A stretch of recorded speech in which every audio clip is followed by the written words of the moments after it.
Elizabeth Pierce, a powerful businesswoman who built her empire from nothing, finds herself caught between her demanding career and the complex dynamics of her family, struggling to balance success with maternal duties. In the glittering corporate towers and opulent mansions of her world, Elizabeth discovers a shocking conspiracy. Her trusted son-in-law and quiet daughter Jennifer are plotting to seize control of everything she's built. As mysterious illnesses, fabricated disappearances, and decades-old resentments surface, Elizabeth must unravel the web of deception before it destroys not just her company but her entire family, forcing her to question whether she truly knew her children at all. Before we begin, write in the comments where you're listening to our stories from. Subscribe to our channel, it's free and you can always change your mind. Enjoy the story. Chapter 1. I never thought I'd have to hire a private investigator to follow my own son-in-law.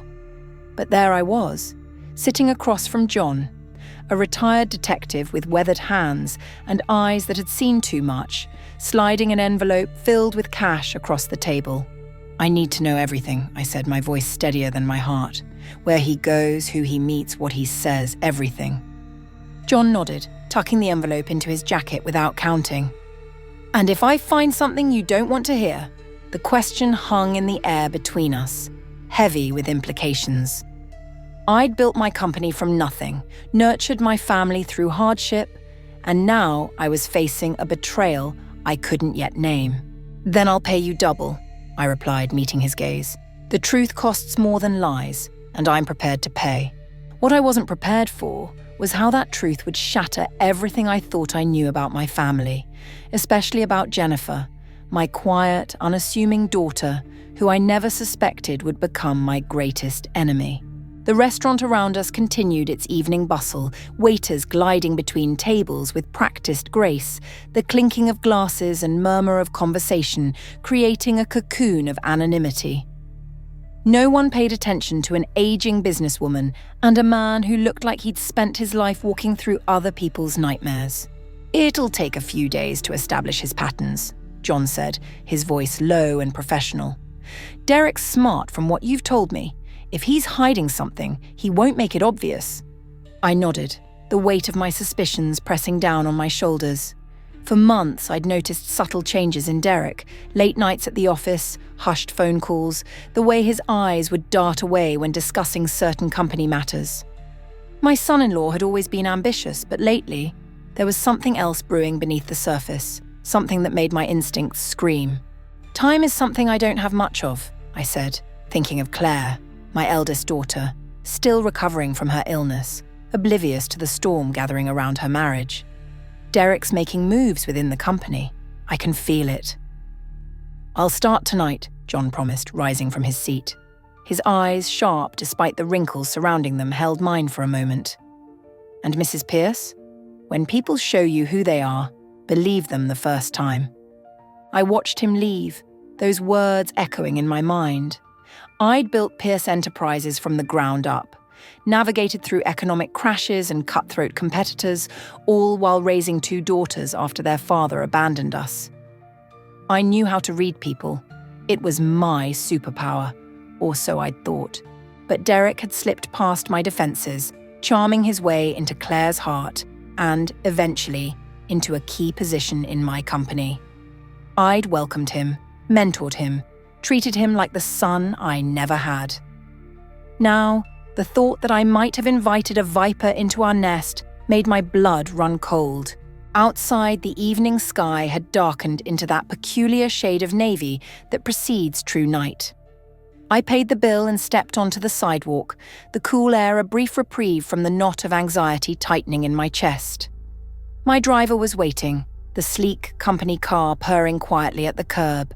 "Home, Mrs. Pierce?" he asked as I slid into the back seat. "No," I said after a moment's hesitation. "Take me to the office. There's something I need to check." The Pierce Enterprises headquarters stood like a beacon against the night sky, its windows still lit on various floors where ambitious employees worked late. I'd always admired that drive. It reminded me of myself 30 years ago, when I was still fighting to carve out my place in a world that didn't expect women to succeed in business. The security guard at the desk nodded respectfully as I passed. "Working late, Mrs. Pierce?" "Always," I replied with a smile that didn't reach my eyes. In the elevator, I leaned against the wall, suddenly exhausted. 62 years old, and here I was, playing detective in my own company. The absurdity of it almost made me laugh, but the humour evaporated as the doors opened onto the executive floor. Derek's office was dark, but I hadn't expected him to be here. He'd told Claire he was meeting with clients tonight. Another lie, I suspected. My own office, larger and positioned at the corner of the building with windows on two sides, beckoned like a sanctuary. Once inside, I locked the door behind me and went straight to my computer. If Derek was plotting something, there would be traces in the company records. Financial statements, meeting minutes, email exchanges, the digital fingerprints of betrayal. Hours passed as I sifted through files, searching for anomalies. My eyes burned, but determination kept me going. And then, just past midnight, I found something. A series of meetings Derek had scheduled that weren't in the official company calendar, with names I didn't recognize. Outside consultants, perhaps? Or something more sinister? My phone rang, startling me in the silence. John's name flashed on the screen. "Tell me," I said, answering immediately. "He's meeting someone now." John's voice was tense. "At the Scarlet Room downtown. Not the kind of place you take business associates." The Scarlet Room was an upscale bar known for its discretion and private booths.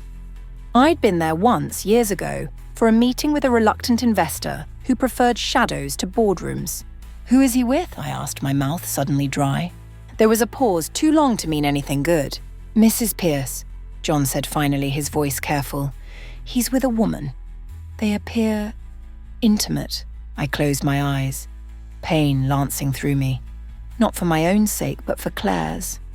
My daughter, kind and trusting, recovering from an illness that had nearly taken her from us, now betrayed by the man who had vowed to love her. "I need a photo," I said, surprised by the coldness in my voice.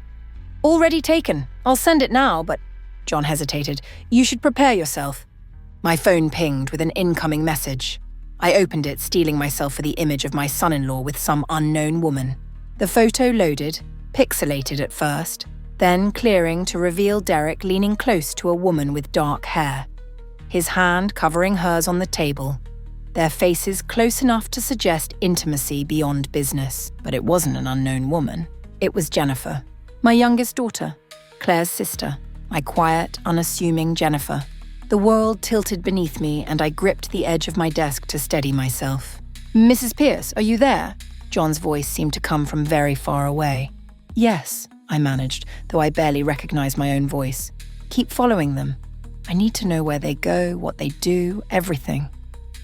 I ended the call and stared at the photo again, willing it to transform into something else. Something that didn't rewrite my entire understanding of my family.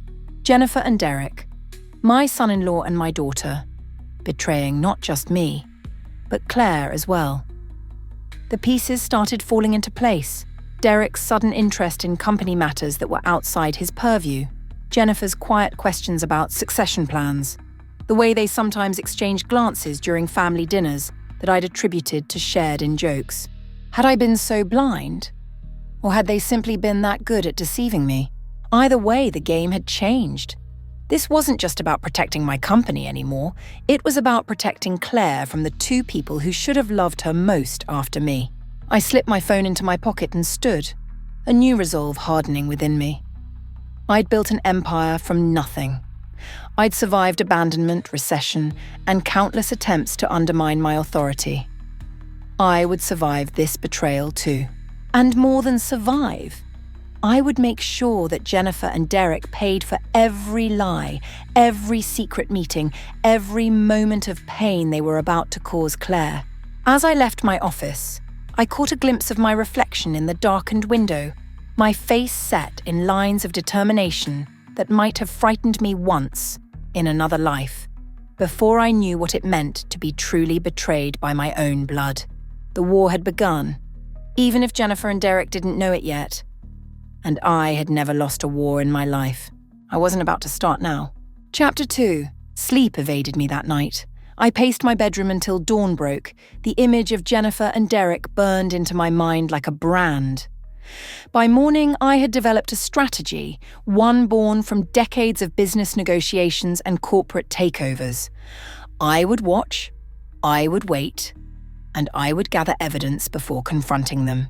My phone buzzed with a text from John. They spent 2 hours at the Scarlet Room, then went to the Meridian Hotel. Left separately at 5 a.m. The Meridian, a luxury hotel downtown. My stomach churned at the implications. Keep following them, I texted back. I want daily reports. Over breakfast, I maintained a facade of normalcy as Claire joined me, looking better than she had in weeks. The colour had returned to her cheeks, and her eyes held that spark of life I'd feared lost during her illness. "Mom, you look tired," she said, concern in her voice as she poured herself tea. "Are you sleeping okay?"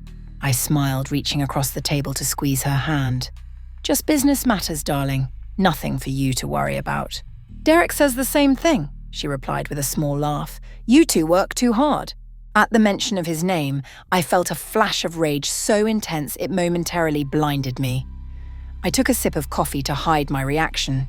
"Speaking of Derek," Claire continued, oblivious to my inner turmoil, "he's taking me away for the weekend. A little cabin in the mountains. He says I need fresh air to complete my recovery." My heart froze. Derek taking Claire away? Was it coincidence or part of some larger plan? "That's thoughtful of him," I managed. "When do you leave?" "Friday afternoon." Her smile was radiant. "It's been so long since we've had time just for us, with my illness and his work." I nodded, my mind racing. Derek was planning something. I could feel it in my bones. This trip wasn't about Claire's recovery, it was about getting her away from the city, from me. "Have you told Jennifer about your trip?" I asked casually, watching Claire's face. "Not yet," she said. "I thought I'd invite her for lunch today to tell her. She's been so supportive through everything." Supportive. The word tasted like ash in my mouth. Jennifer had been supportive while sleeping with Claire's husband. The depth of the betrayal was unfathomable. After Claire left to prepare for her day, I called John again. "I need more," I said without preamble. "Derek's taking Claire away for the weekend. I need to know if Jennifer is involved, if they're planning something." "I'm on it," John promised. "I've got a tail on both of them now." The next 48 hours passed in a blur of surveillance reports and clandestine research. I dug through company records, searching for any evidence of financial malfeasance. If Derek was plotting a takeover, there would be traces. Unusual meetings, unexpected financial transfers, emails that didn't quite make sense. John's reports grew more disturbing by the hour. Derek wasn't just meeting with Jennifer, he was meeting with investors, with board members I had appointed years ago, with people whose loyalty I had never questioned. "He's building a coalition," I murmured to myself as I reviewed the latest report in my home office. "Preparing for a coup." And Jennifer was helping him.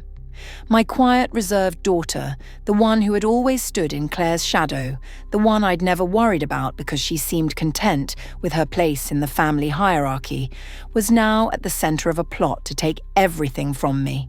The betrayal cut deeper than I could have imagined. I had always thought Jennifer was the safe one, the stable one. While Claire shone brightly, drawing attention and acclaim, Jennifer had remained in the background. I had interpreted her reserve as contentment, her quiet nature as acceptance. How wrong I had been. On Thursday night, John called with news that turned my blood to ice. "They're meeting again," he said, his voice tense. "But not just the two of them. There are others, business types from what I can gather. They're at a private room at the Capitol Grill." "I need to know who else is there," I said, already reaching for my car keys. "Mrs. Pierce, I don't think—" "I'm going there myself," I cut him off. "Meet me outside in 15 minutes. I changed quickly into a simple black dress and heels, anonymous enough for an upscale restaurant, elegant enough not to draw attention. As I applied lipstick with a steady hand, I barely recognized the woman in the mirror. Her eyes were hard, calculating. This was the face I wore for hostile takeovers, for firing executives who had betrayed company loyalty. Never had I thought I would wear this face for my own daughter. John was waiting in an unmarked car when I emerged from my house. "They're still inside," he said as I slid into the passenger seat. 6 people total, including Derek and Jennifer. Who else? He handed me a tablet with images clearly taken through the restaurant's windows. I've identified 3 of them so far.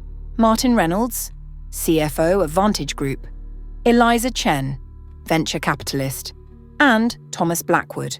I sucked in a breath. Thomas Blackwood had been my mentor when I first started Pierce Enterprises. He had retired 5 years ago, stepping down from the board with accolades and a generous pension. That he would be part of this conspiracy felt like yet another knife in my back. The last one, John continued, is still unknown, but he seems to be leading the discussion. I studied the grainy image of a silver-haired man gesturing emphatically, his back partially to the camera. Something about him seemed familiar, but I couldn't place him. "Get me closer," I said. "I need to hear what they're saying." John looked uncomfortable. "That's not possible without risking detection. But..." He hesitated, then reached into his jacket pocket and pulled out a small device. "I managed to place this under their table earlier today. It's not perfect, but it might pick up something." He handed me an earpiece and I inserted it, hearing the murmur of conversation mixed with the clink of silverware and ambient restaurant noise. "Timing is crucial," came Derek's voice, slightly distorted but unmistakable. "Once Claire and I are away this weekend, we can finalize the details.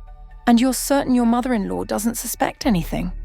That was Thomas, his distinctive baritone sending a wave of anger through me. "She trusts me," Derek replied, and I could hear the smirk in his voice. "She still thinks I'm the devoted husband and son-in-law." "Don't underestimate her," Jennifer's voice now calmer than the others. "My mother didn't build Pierce Enterprises by being naive." "That's why we need to move quickly," the unknown man said, his voice carrying an authority that made the others fall silent. "The shareholders' meeting next month is our window. By then, we need to have everything in place." "And Claire?" Eliza Chen asked. "She's still a significant shareholder." There was a pause and then Jennifer spoke, her voice so cold it was almost unrecognizable. "Leave Claire to me. Once the company is secured, she won't be an issue." I ripped the earpiece out, my hands shaking with rage. They weren't just planning to take my company, they were planning something for Claire as well. My daughter, who had just survived a life-threatening illness, was now a target for her own sister and husband. "Mrs. Pierce," John's voice seemed distant. "Are you all right?" "Drive me back," I said, my voice a whisper. "I've heard enough." That night, I made my own plans. First, I called my attorney and arranged for new security protocols for all company accounts and records. Then I contacted the head of security at Pierce Enterprises, instructing him to limit access to sensitive areas without alerting anyone to the changes. Finally, I sat down at my desk and wrote 2 letters, one to Claire and one to the board of directors. I sealed them both, placing them in my safe. They were my insurance policies, to be used only if everything else failed. As dawn broke over the city, I steeled myself for what was to come. Derek would be taking Claire away in a few hours, thinking he was creating space for his plans to unfold. What he didn't realize was that he had just given me the perfect opportunity to confront Jennifer alone. I dressed with care, choosing a suit the color of steel, armor for the battle ahead. Today, I would face my daughter and discover just how deep her betrayal went. The house was quiet when I descended the stairs. Claire had already left for a doctor's appointment before her weekend trip, and the staff were occupied with their morning duties. I sent a text to Jennifer. "Need to speak with you. My study, 11 a.m. Her reply came quickly, "I'll be there." I spent the intervening hours gathering my evidence. Photographs, financial records, transcripts of conversations John had managed to record. I laid them out meticulously on my desk, a paper trail of treachery. At precisely 11, there was a knock at my study door. "Come in," I called, my voice steady despite the turmoil within. Jennifer entered, looking as she always did, elegant, composed, her dark hair pulled back in a neat chignon. She was the image of professionalism, of quiet competence. How well she had played her part. "You wanted to see me, Mom?" she asked, taking the seat across from my desk. I studied her face. The face I had known since the moment she was born, the face I had watched grow from a solemn child into a reserved young woman. Was there any trace left of the daughter I thought I knew? "Yes, Jennifer," I said, folding my hands on the desk. "I wanted to talk to you about Derek." A flicker of something, alarm, concern, crossed her features, but it was gone so quickly I might have imagined it. "What about him?" she asked, her voice neutral. I slid one of the photographs across the desk, Jennifer and Derek at the Scarlet Room, their hands entwined, their posture intimate. "Would you like to explain this?" I asked quietly. She glanced at the photo, her expression unchanged. "I don't know what you think you're seeing, but don't." My voice cut through her denial like a blade. "Don't insult my intelligence by lying to me. Not now, not after everything." Jennifer's eyes met mine, and in that moment, something shifted. The mask of the dutiful daughter slipped away, revealing someone I had never truly seen before, calculating, cold, with a hardness I recognized because it mirrored my own during my toughest business battles. "How long have you known?" she asked, her voice different now, all pretense gone. "Long enough," I replied. "Long enough to know that you and Derek aren't just having an affair. You're planning a takeover. You're planning to push me out and take control of the company." I paused, my voice dropping to a whisper. "And you're planning something for Claire." Jennifer didn't deny it. Instead, she leaned back in her chair, a small smile playing at the corners of her mouth. "You always were perceptive, Mother," she said. "It's one of the qualities I admired most about you. Always seeing the angles, always 3 steps ahead." "Not this time," I said, the words bitter in my mouth. "I didn't see this betrayal coming. Not from you." "No, you didn't," she agreed, her smile widening. "Because you never really saw me at all, did you? It was always Claire, brilliant, beautiful Claire, who got your attention, your approval, your love." The accusation hit me like a physical blow. "That's not true," I began, but Jennifer cut me off with a laugh. "Isn't it? Do you know what it's like to live in her shadow? To always be the other daughter? The quiet one, the reliable one, the one who was never quite good enough to deserve your full attention." I stared at her, seeing my daughter through new eyes, not as the woman I thought I knew, but as someone shaped by resentments I had never recognized, by hurts I had unknowingly inflicted. "Whatever grievances you think you have," I said carefully, "this isn't the way to address them. Betraying your sister, plotting against your family." "This is exactly the way," Jennifer interrupted, leaning forward with sudden intensity. "You taught me that, Mother. You taught me that power is taken, not given. That in business, in life, you have to seize what you want because no one will hand it to you." "Not like this," I whispered. "Not by hurting Claire." Jennifer's expression hardened. "Claire has had everything handed to her. Everything. Now it's my turn." She stood, smoothing her skirt with practiced composure. "You won't stop what's coming, Mother. It's already in motion. By this time next month, Pierce Enterprises will have new leadership, and there's nothing you can do about it." She turned to leave, but paused at the door, looking back at me with eyes that held both triumph and challenge. "You built an empire, Mother. Now watch me take it." The door closed softly behind her, leaving me alone with the wreckage of my assumptions and the terrifying knowledge that the greatest threat to everything I held dear was not an outside competitor or a market downturn, but my own daughter, and she had just declared war. Chapter 3. Jennifer's words echoed in my mind long after she'd left the study. "You built an empire, Mother. Now watch me take it." The coldness in her voice, the unflinching determination in her eyes. This wasn't just about business. This was personal. A vendetta born from years of perceived slights and invisible wounds. I remained at my desk, hands trembling slightly as I gathered the evidence I'd spread out.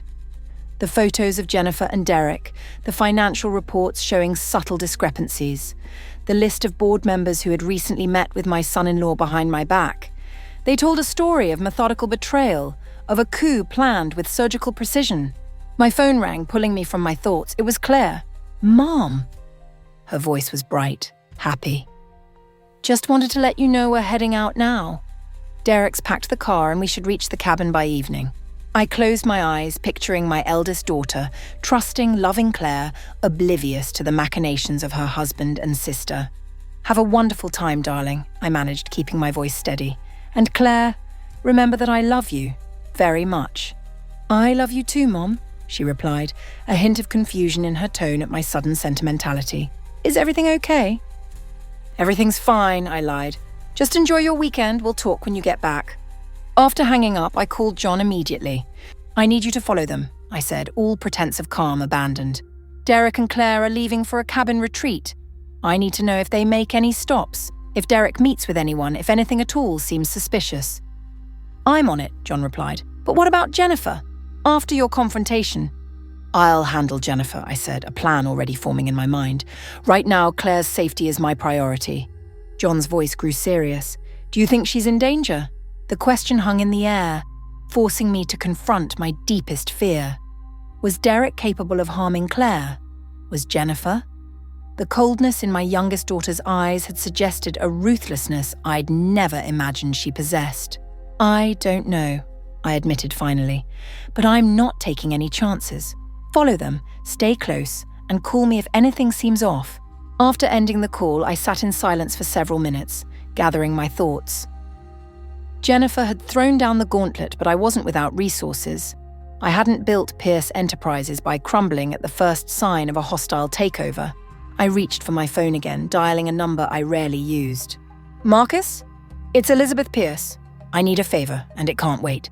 Marcus Chen had been my head of security before he started his own firm 5 years ago. If anyone could help me navigate this treacherous terrain, it was him.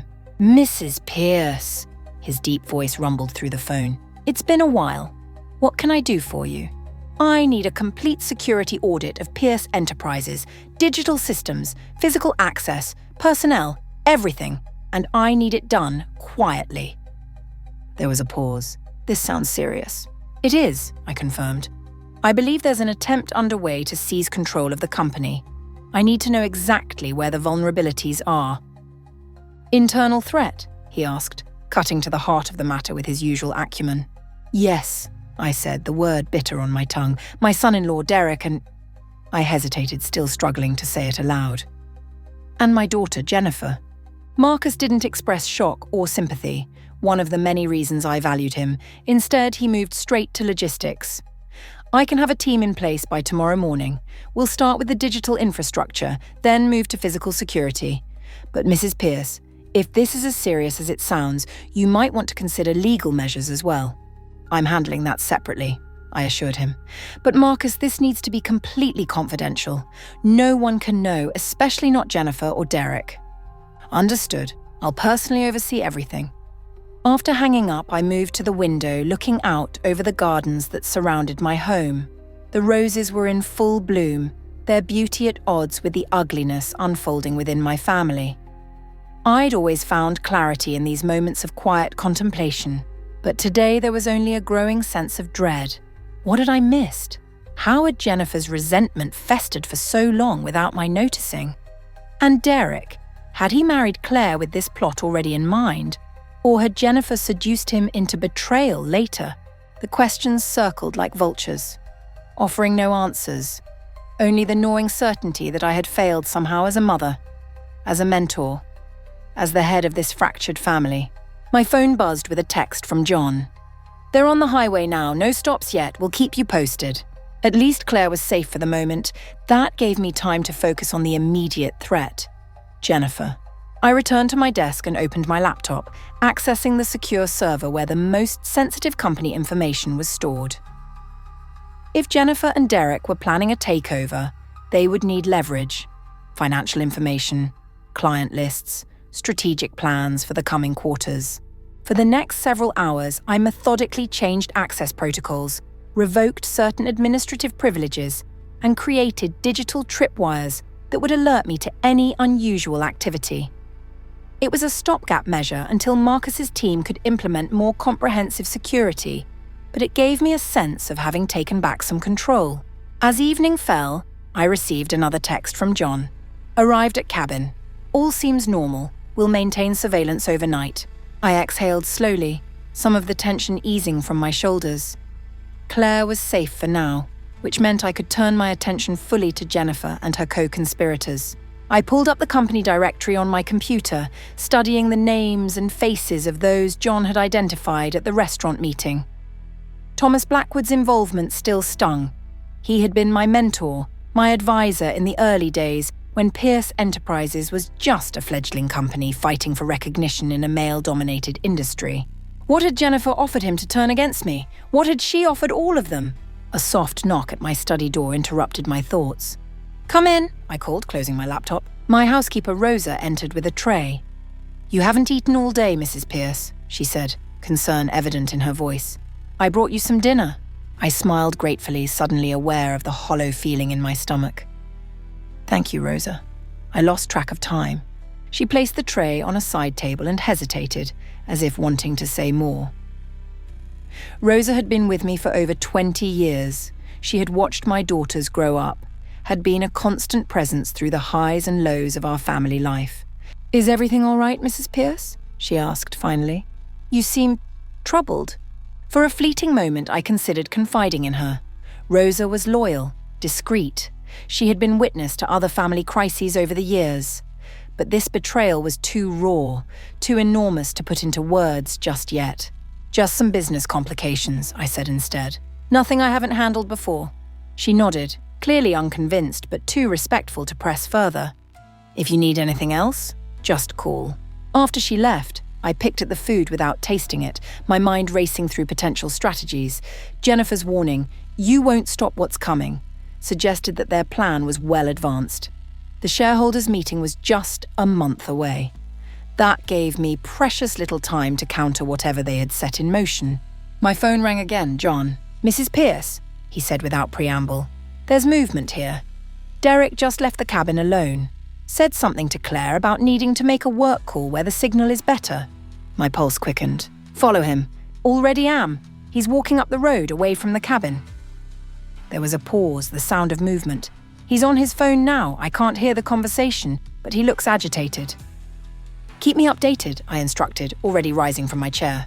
20 minutes later, John called back. "He made 3 calls," he reported. "The last one was to Jennifer. I heard him say her name. Then he got in the car and drove away." "Away?" I repeated, alarmed. "He left Claire alone at the cabin?" "Yes, told her he needed to pick up some groceries they'd forgotten. But he's not heading toward any stores. He's going back toward the city." Cold fear gripped me. "Stay with Claire," I ordered. "Don't let her out of your sight. I'll handle Derek." I hung up and immediately called Marcus. "I need a location trace on Derek Pierce's cell phone," I said without preamble. "Right now." "That's not strictly legal without a warrant, Mrs. Pierce," Marcus reminded me, though his tone suggested he was already moving to comply. "I don't care," I snapped. "My daughter could be in danger. I need to know where he's going." There was the sound of typing, then, "Got him. He's on the interstate, heading back toward the city, moving fast." "Where is he going?" I murmured, more to myself than to Marcus. "Want me to have someone intercept him?" Marcus offered. I considered it briefly, then decided against it. "No, for now just track him. I want to know his destination." As I waited for Derek's movements to reveal his intentions, I turned my attention back to the company records. If Jennifer and her allies were planning to use the shareholders' meeting as their moment to strike, they would need supporting documentation. Financial reports that painted the current leadership in a negative light. Projections that suggested new management was needed. I began digging deeper into the accounting systems, looking for any signs of manipulation. It was painstaking work, requiring a level of focus that momentarily distracted me from the emotional turmoil of the day. 3 hours later, Marcus called back. "Derek stopped at the Meridian Hotel downtown," he reported. "Been there for the past hour." The Meridian again, where he and Jennifer had met before. Was she there now? "I need to know who he's meeting with," I said. "I've got someone heading there now," Marcus assured me. "We'll have eyes inside within 20 minutes. While I waited, I continued my investigation into the company finances. And then I found it. A series of transactions hidden within legitimate business operations, money being siphoned into accounts I didn't recognize. The amounts were carefully calibrated to avoid triggering automatic alerts, but over time, they added up to millions. Jennifer had been embezzling from the company, using her position of trust to funnel money into secret accounts. And based on the timing, she'd been doing it for at least 6 months. My hands shook with anger as I downloaded the records, saving them as evidence. This wasn't just a betrayal of family, it was fraud, theft on a massive scale. Jennifer had crossed a line that couldn't be uncrossed. My phone rang, Marcus again. Mrs. Pierce, our person, got inside. Derek's meeting with Jennifer and 3 others in a private dining room. We've identified 2 of them, Thomas Blackwood and Martin Reynolds. The third is an older man, silver-haired, expensive suit. My operative is trying to get a clear photo. Send me whatever you have, I instructed, already pulling up my calendar. I needed to act fast to get ahead of whatever they were planning. Minutes later, my phone pinged with incoming photos. I scrolled through them rapidly. Jennifer and Derek sitting close together, their body language intimate despite the business setting. Thomas Blackwood looking older than I remembered, but still carrying himself with the same authoritative presence. Martin Reynolds, the CFO of Vantage Group, known for his aggressive acquisition strategies. And then I saw him, the silver-haired man whose back had been to the camera in the restaurant. Now his face was clearly visible, and I felt the blood drain from my face. Harold Winters, my ex-husband, the father of Claire and Jennifer, who had walked out on us 25 years ago when the girls were still young. It can't be, I whispered, staring at the face that had once been so familiar, now lined with age but unmistakable. Harold had left when Pierce Enterprises was still struggling to establish itself. He'd claimed the pressure was too much, that he hadn't signed up for a wife who cared more about her company than her family. The irony of his accusation had burned for years.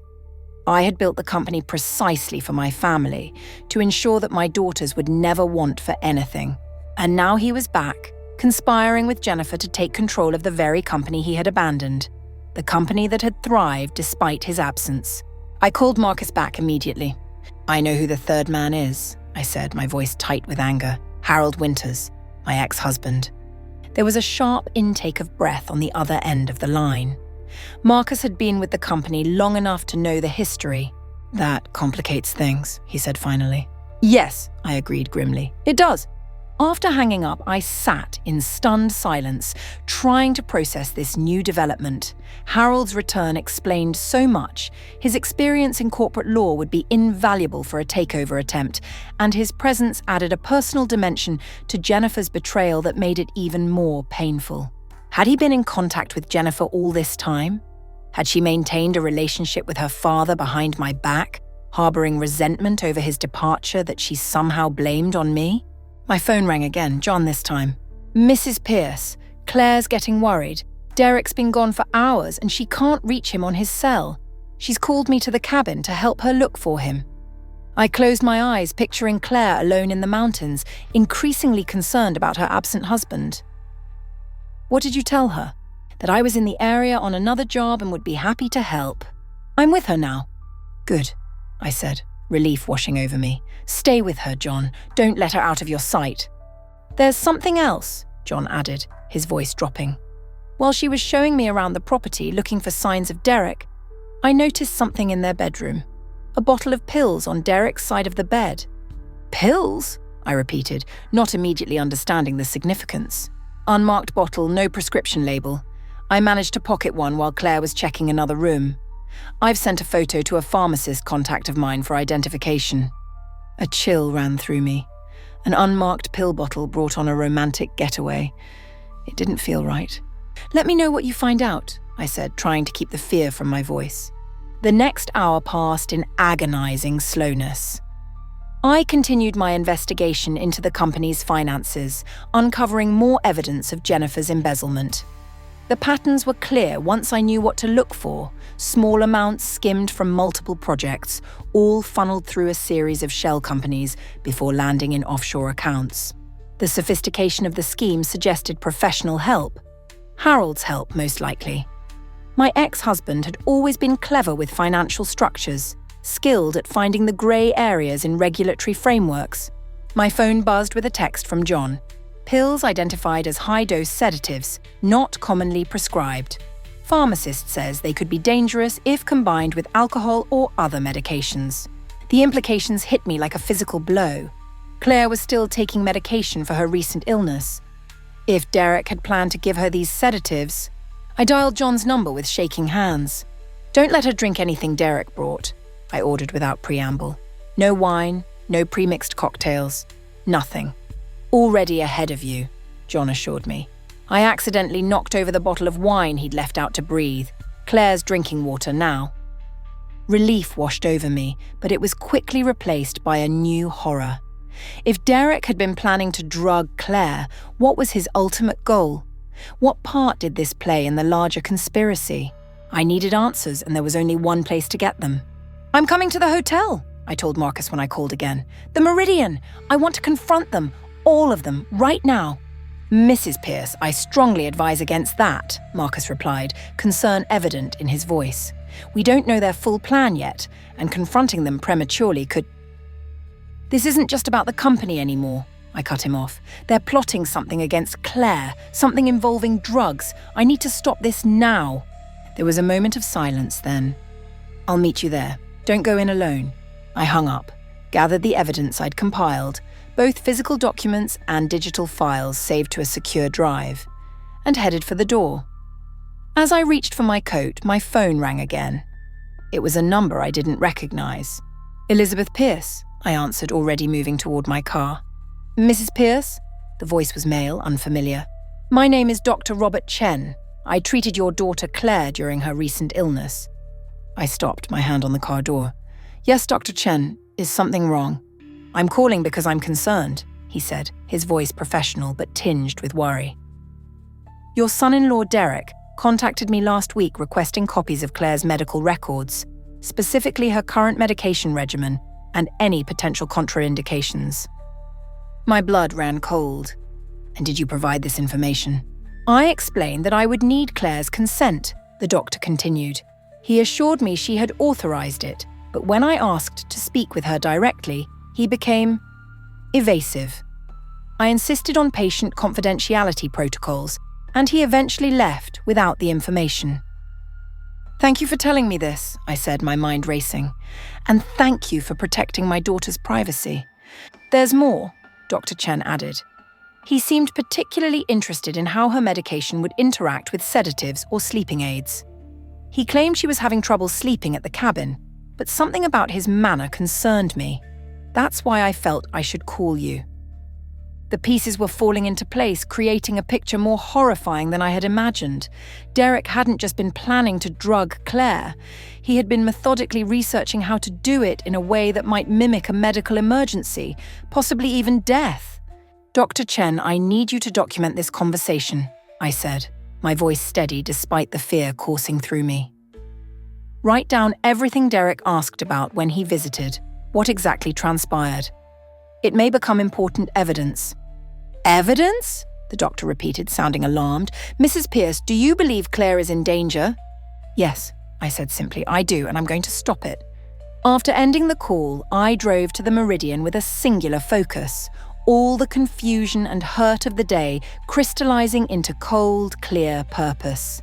Jennifer, Derek, Harold, and their co-conspirators weren't just planning a corporate takeover. They were plotting something far more sinister, with Claire as their target. The realization transformed my understanding of their entire scheme. It wasn't just about control of Pierce Enterprises, it was about inheritance. With me pushed out and Claire eliminated, Jennifer would be the sole heir to everything I had built. As I pulled up to the hotel, Marcus was waiting, flanked by 2 of his security team, both former military, based on their bearing. "They're still inside," he informed me as I approached. "Private dining room on the mezzanine level. My operative reports that the meeting appears to be wrapping up." "Good," I said, straightening my jacket. "I want to catch them together. All of them." Marcus's expression was grave. "Mrs. Pierce, I understand your urgency, but we should consider involving the police. If what you suspect about their intentions toward Claire is true, we will," I assured him. "But first, I need to confront them. I need to see their faces when they realize I know everything." It wasn't just about gathering information anymore. I needed to look into Jennifer's eyes, to understand how my daughter, my own flesh and blood, could have become capable of such calculated malice.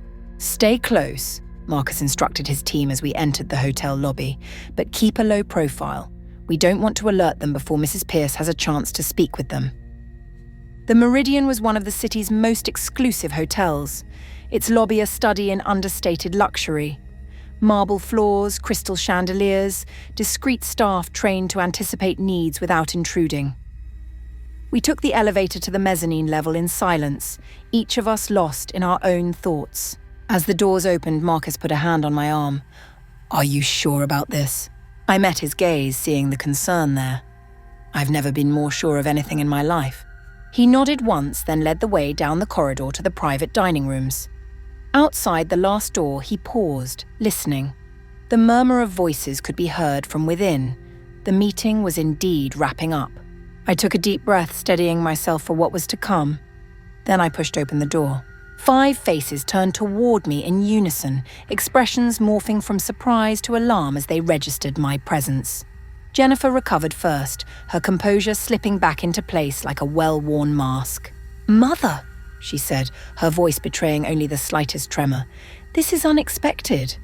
"I'm sure it is," I replied, my gaze moving from her to Derek, who had half risen from his chair, his face pale. Then to Thomas Blackwood, who at least had the grace to look ashamed. To Martin Reynolds, watching with the calculating eyes of a man assessing a new business risk. And finally, to Harold, my ex-husband, the man who had walked away from his family, now back to destroy what remained of it. He had aged, grey hair replacing the dark brown I remembered, lines etching his once handsome face. But his eyes were the same, cold, assessing, devoid of the warmth that had first drawn me to him decades ago. "Elizabeth," he said, and the familiar voice sent a jolt through me, memories surfacing of happier times before ambition and resentment had corroded our marriage. "You're looking well." "Wish I could say the same for you, Harold," I replied, my voice ice. 25 years is a long time, long enough to forget you abandoned your daughters, or did you just abandon one of them?" Jennifer flinched almost imperceptibly, confirming my suspicion that she had maintained contact with her father while keeping it secret from Claire and me. "Mrs. Pierce," Thomas Blackwood began, clearly aiming for a conciliatory tone, "this isn't what it appears." "Isn't it?" I cut him off, pulling out my phone. "Let me see if I understand correctly. You're planning to use the shareholders' meeting next month to force me out. Jennifer has been embezzling funds to finance this little coup. And Derek..." I turned to my son-in-law, who seemed to shrink under my gaze. "Derek has been tasked with eliminating Claire from the equation. How am I doing so far?" The silence that fell over the room was deafening. Even Jennifer, usually so composed, looked shaken by the precision of my accusations. "You have no proof," she said finally, but her voice lacked conviction. "Don't I?" I held up my phone, displaying one of the financial records I'd uncovered. 6 months of systematic theft, Jennifer. Millions diverted through shell companies to offshore accounts. Did you really think I wouldn't find it? Her eyes widened slightly. She hadn't expected me to uncover the financial trail so quickly. "And you," I continued, turning to Derek, "asking Claire's doctor about drug interactions, bringing unmarked sedatives to a remote cabin. Planning what exactly? An accident? A suicide? Something that would look like her illness had returned?" Derek's face drained of all colour, and he sank back into his chair as if his legs could no longer support him. "You're making wild accusations," Harold interjected, his lawyer's instincts kicking in. "Nothing you've said constitutes evidence of a crime." I laughed, the sound brittle in the tense room. "I'm not here to present evidence to a court, Harold. Not yet, anyway. I'm here to tell all of you that your plan has failed. Claire is safe, the company is secure, and you," I looked directly at Jennifer, "you have lost everything, your position, your inheritance, and your family." For the first time, I saw genuine emotion crack through Jennifer's facade, not remorse or shame, but pure, unadulterated rage. "You think you've won?" she hissed, rising to her feet. You think you can just waltz in here and shut everything down? You have no idea what I'm capable of, what I've already set in motion." "I know exactly what you're capable of," I replied quietly. "That's why I've already contacted the authorities." It was partly a bluff. I hadn't yet gone to the police with my evidence, wanting first to confirm my suspicions face to face. But the effect of my words was immediate. Martin Reynolds stood abruptly, gathering his papers. "I think this meeting is over," he announced, his businessman's instinct for self-preservation overriding any loyalty to the conspiracy. "Mrs. Pierce, I want to be clear that I was only here to discuss potential investment opportunities. I had no knowledge of any illegal activities." Thomas Blackwood followed suit, avoiding my gaze as he mumbled similar denials. Within moments, they had both fled the room, leaving only Harold, Jennifer, Derek and me, with Marcus and his team watching silently from the doorway. "It's over, Jennifer," I said, my voice softening slightly. Despite everything, she was still my daughter, and the pain of her betrayal was a wound that would never fully heal. "Whatever you think I did or didn't do, whatever grievances you've nursed over the years, this isn't the way." "You don't get to tell me what is or isn't the way," she shot back, her composure completely gone now. "You never saw me, never valued me. Everything was always about Claire, about your precious company. Well, now it's about me, and I'm not backing down." Harold placed a restraining hand on Jennifer's arm. "That's enough," he said quietly. "Elizabeth is right. It's over." Jennifer wrenched her arm away, her eyes blazing. "No, it's not. I've worked too hard, sacrificed too much. I won't let her win again." "Jennifer," I began, but she cut me off with a gesture. "Save it, Mother. This isn't over, not by a long shot." With that, she stormed past me, pausing only briefly at the door to deliver a final parting shot. "You built an empire on other people's backs, Mother. Don't be surprised when it comes crashing down around you." And then she was gone, leaving me face to face with the two men who had betrayed me in such different but equally devastating ways. My ex-husband and my son-in-law. Derek couldn't meet my eyes, his gaze fixed on the table before him. Harold, however, looked at me directly, his expression unreadable. "You always were formidable, Elizabeth," he said finally. "I told Jennifer that, but she wouldn't listen." "How long?" I asked, the question encompassing so much more than just the conspiracy. "How long have you been in contact with her?" Harold sighed, suddenly looking every one of his 67 years. "Since she turned 18. She found me, not the other way around. She was angry, felt overlooked, undervalued. So you encouraged her to betray her family?" The bitterness in my voice was unmistakable. "No," he said, shaking his head. "At first I just listened. Then I tried to help her find her place in the world, separate from you and Claire, but over time, her resentment grew. When she came to me with this plan 6 months ago, I should have said no.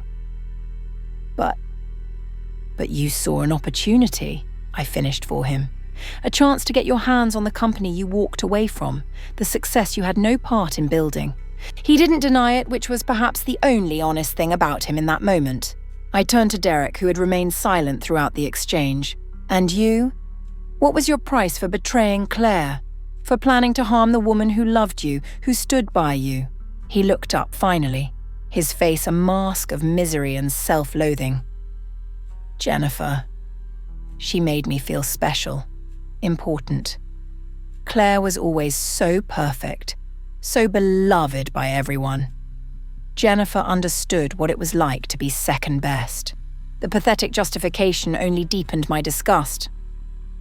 "So you were willing to harm Claire, possibly even kill her because your ego was bruised?" "I wouldn't have gone through with it," he whispered. "I couldn't have." "You brought sedatives to a remote cabin," I reminded him coldly. "You researched drug interactions with Claire's medication. What would you call that, if not intent?" He had no answer, his gaze dropping once more to the table. "Here's what happens now," I said, addressing both men. "Derek, you will leave the cabin immediately. You will not contact Claire again. Your employment with Pierce Enterprises is terminated, effective immediately. Any attempt to access company property or information will result in criminal charges." I turned to Harold.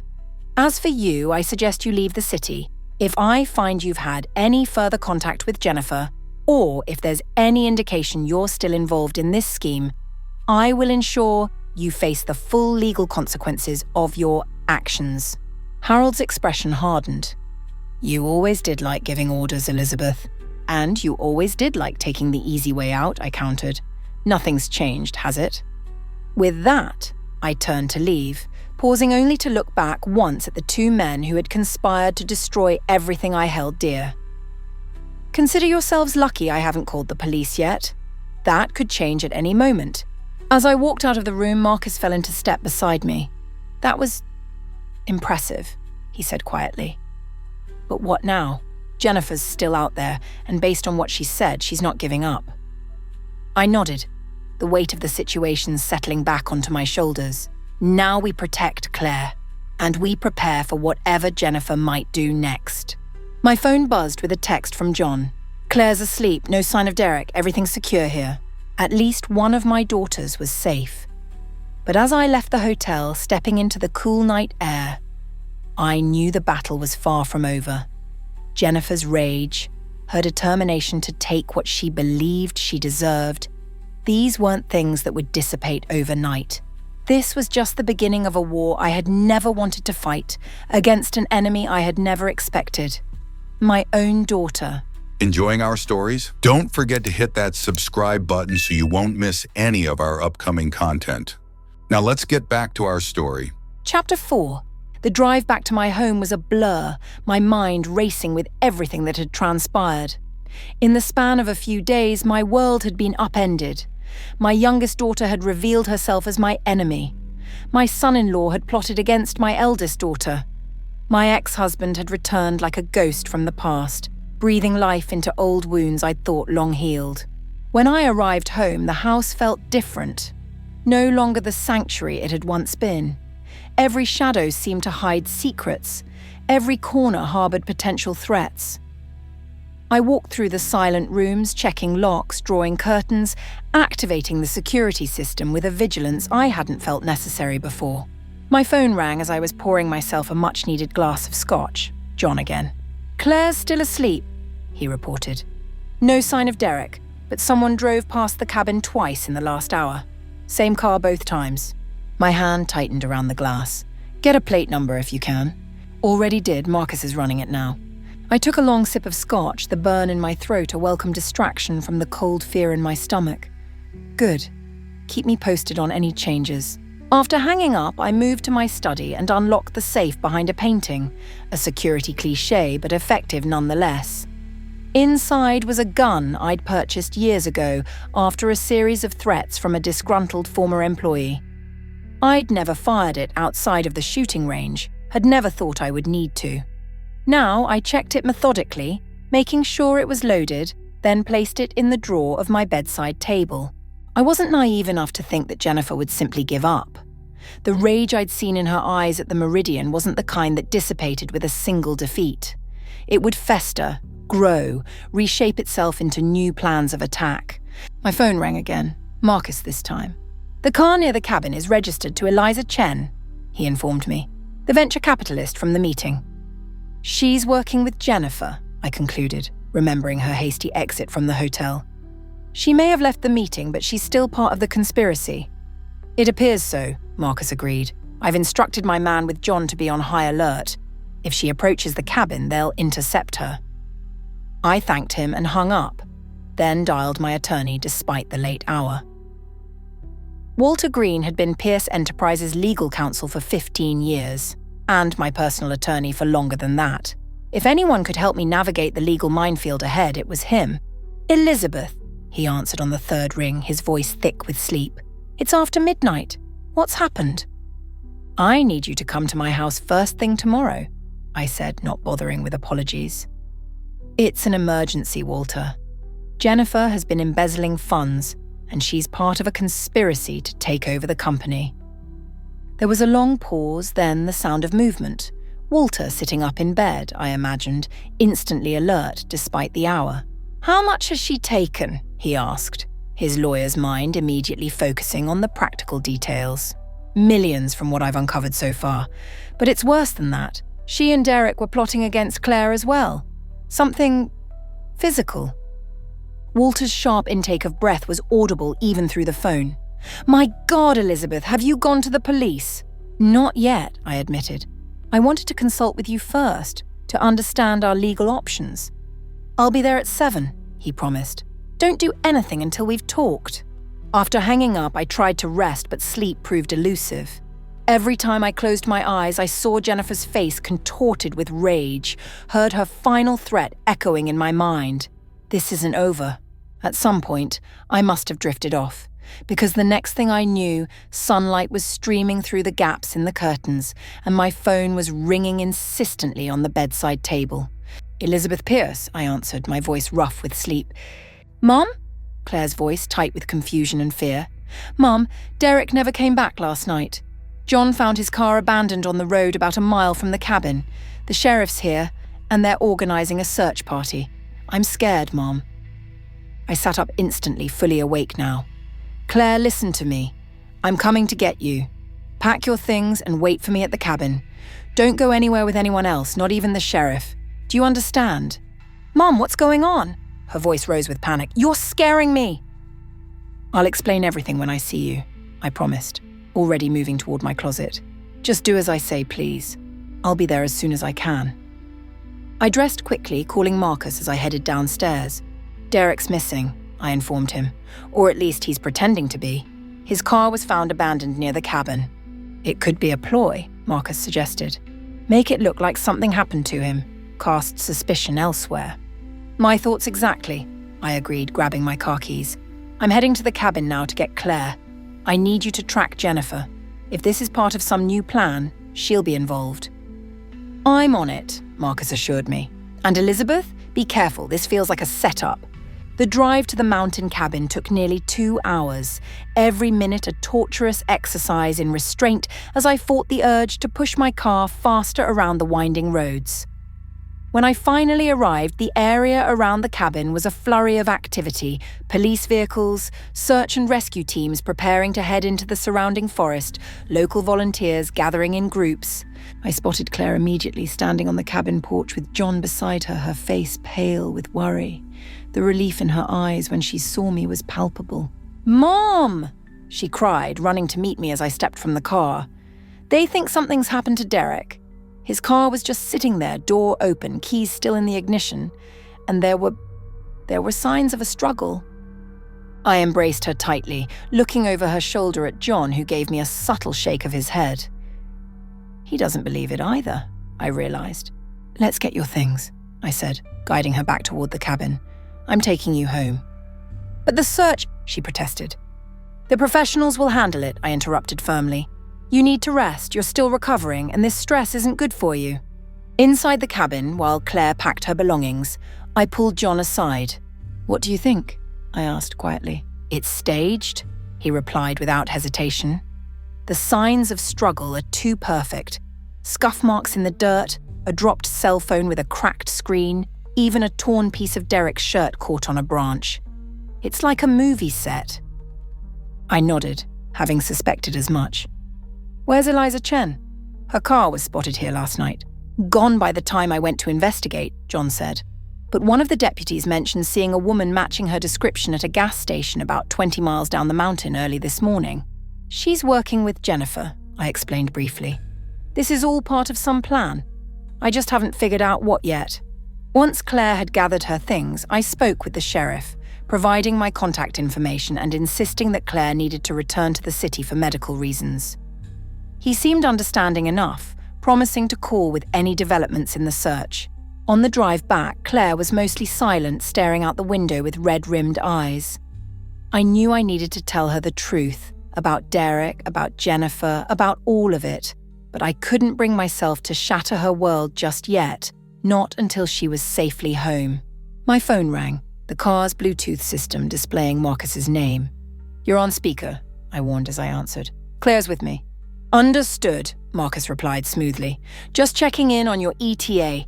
Everything is prepared at the house as requested." I silently thanked him for his discretion. "We should be there in about an hour." "What's being prepared?" Claire asked after I ended the call, her voice small but sharp with suspicion. Security measures, I replied truthfully. Given Derek's disappearance, I'm taking some precautions.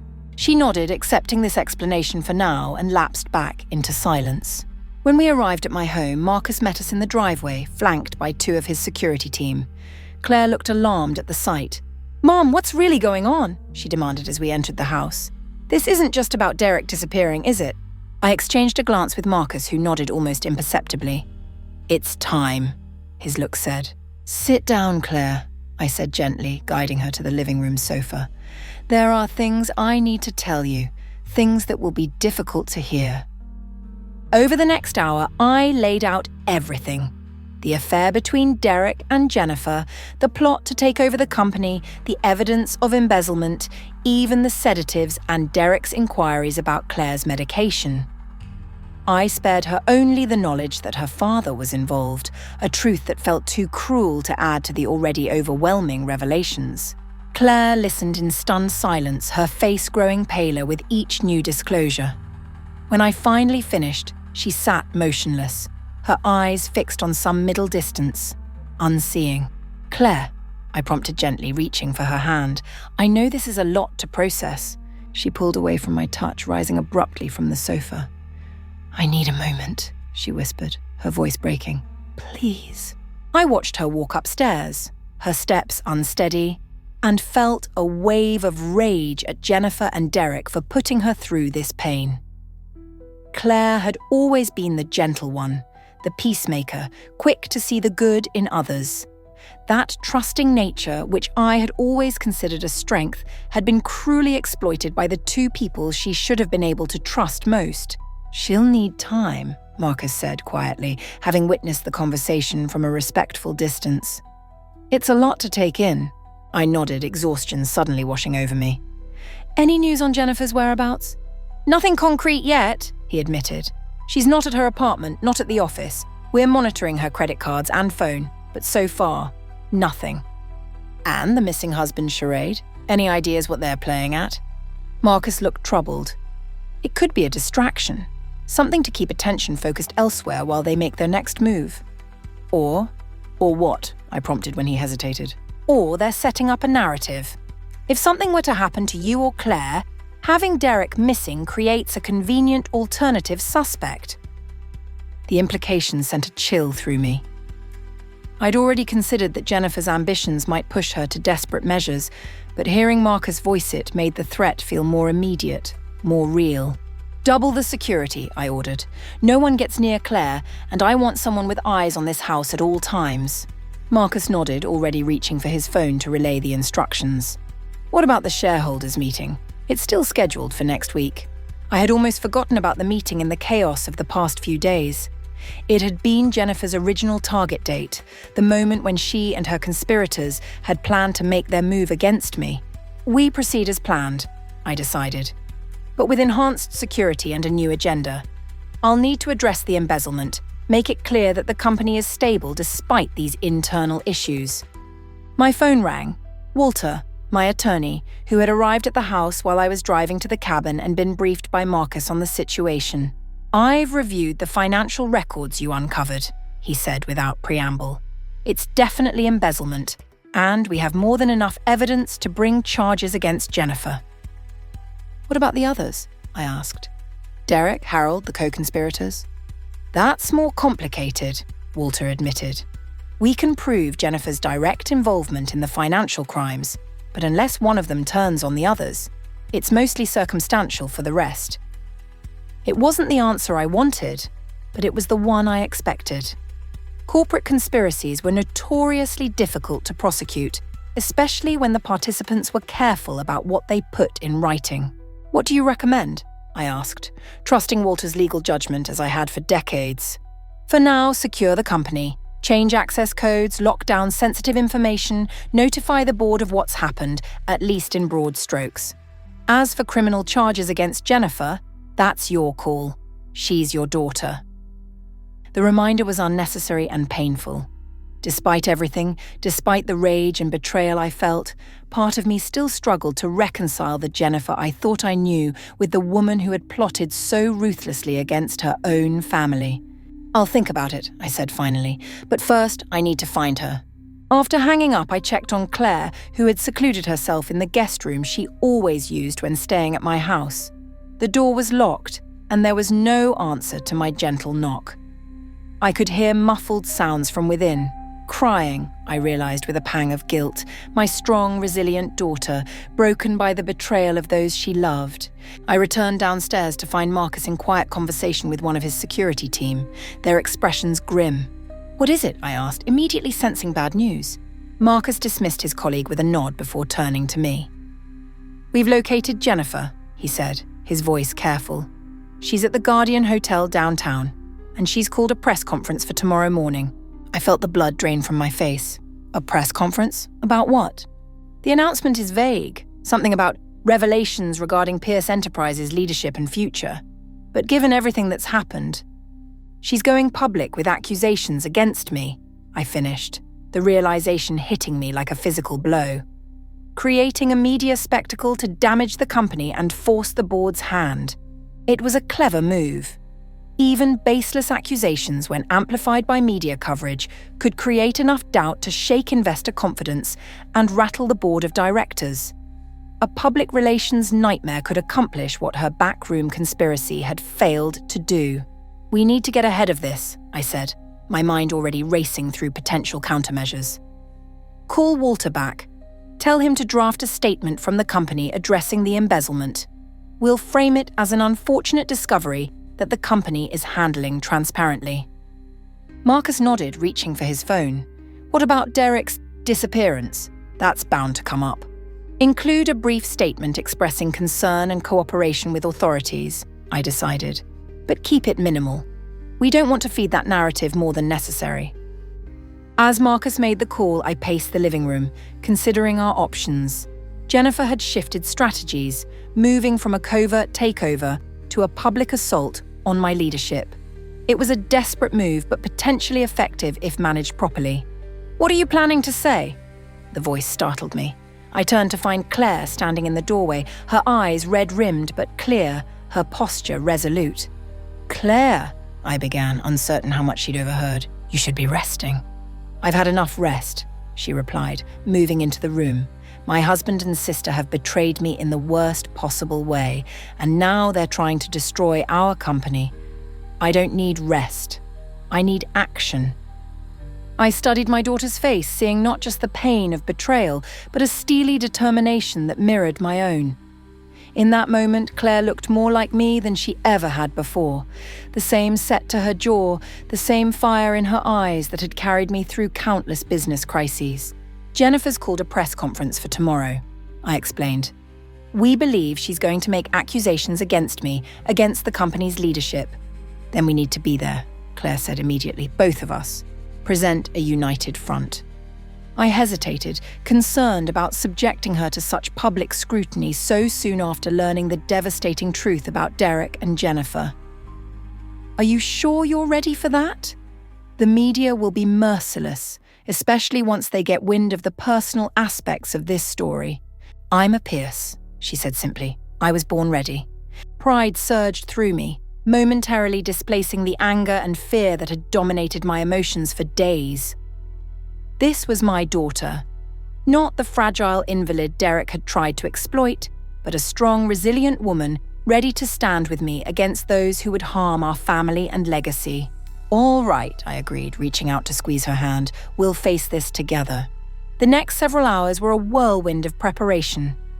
Walter arrived with drafts of press statements and legal documents. Marcus's team reported on security arrangements for the shareholders' meeting and contingency plans for various scenarios Jennifer might orchestrate. I spoke with key board members individually, providing carefully curated information about the situation and reassuring them of the company's stability. Through it all, Claire remained by my side, her initial shock giving way to focused determination.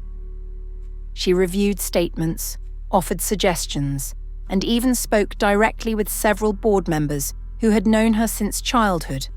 leveraging their personal connections to reinforce loyalty to the current leadership. As evening fell, we gathered in my study for a final strategy session before Jennifer's press conference the next morning.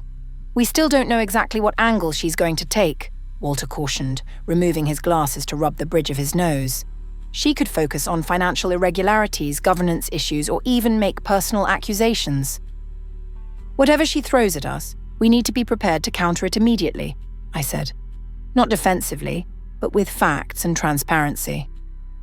Claire, who had been silent for several minutes looking at something on her laptop, suddenly spoke up. "I think I know what she's planning." All eyes turned to her. "I've been going through old emails between Derek and me," she explained, her voice steady despite the personal pain such a review must have caused. "There's a pattern of him asking questions, seemingly innocent at the time, about various company matters. Executive compensation, board voting procedures, financial reporting protocols." She turned the laptop toward us, displaying a series of email exchanges. "Look at the timing. Each of these questions corresponds with a meeting Jennifer had scheduled with the board member who oversees that particular area." I leaned closer, seeing the pattern Claire had identified. "They were gathering information, looking for vulnerabilities or technicalities they could exploit." "Exactly," Claire confirmed, "and there's a clear focus on executive compensation and governance. I think Jennifer is going to claim financial mismanagement, that you've been improperly compensating yourself at the expense of shareholders." The accusation would be baseless. My compensation had always been transparent and approved by the board. But it was the kind of claim that could create damaging headlines and spark unnecessary investigations. "That fits with what we know about Harold's involvement," Marcus added.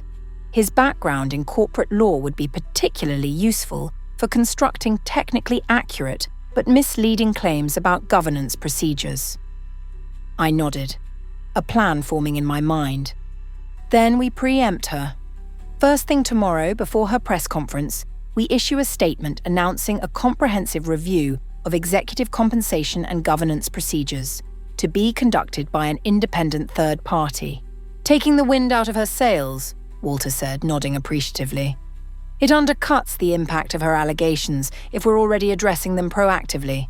And it makes her look like she's jumping on a bandwagon rather than raising legitimate concerns," Claire added. We continued refining our strategy late into the night, examining every possible angle of attack Jennifer might use and preparing counter-arguments supported by facts and documentation. By the time we finished, it was after midnight and exhaustion had settled over the room. As the others departed or headed to guest rooms to catch a few hours of sleep, I found myself alone with Claire in the study. "You should get some rest," I told her gently. "Tomorrow will be challenging." She nodded, rising from her chair, but instead of leaving, she came around the desk and embraced me tightly. "I'm sorry I didn't see it," she whispered. "I should have known what Derek was doing, what Jennifer was planning." I returned the embrace, fighting back tears. "No, darling, their betrayal isn't your fault. The blame lies entirely with them." When she pulled back, her eyes were damp but determined. "We're going to beat them, aren't we, Mom?" "Yes," I promised with a certainty I didn't entirely feel. "We are." After Claire left for bed, I remained in my study reviewing our preparations one final time. Everything was in place for the morning, statements drafted, allies notified, security arranged. Yet despite our thorough planning, a persistent unease gnawed at me. Jennifer had always been clever, always thinking several moves ahead. The press conference felt too obvious, too straightforward for someone who had orchestrated such an elaborate conspiracy. What was I missing? My phone rang, startling me from my thoughts. The screen displayed an unfamiliar number. "Elizabeth Pierce," I answered cautiously. "Mrs. Pierce." The voice was male, unfamiliar.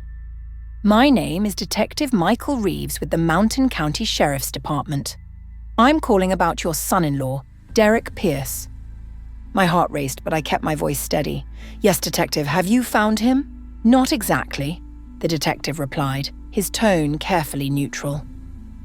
"But we've discovered new evidence that changes the nature of our investigation. I need to ask you some questions about your whereabouts yesterday morning." The implication was clear, and a chill ran down my spine.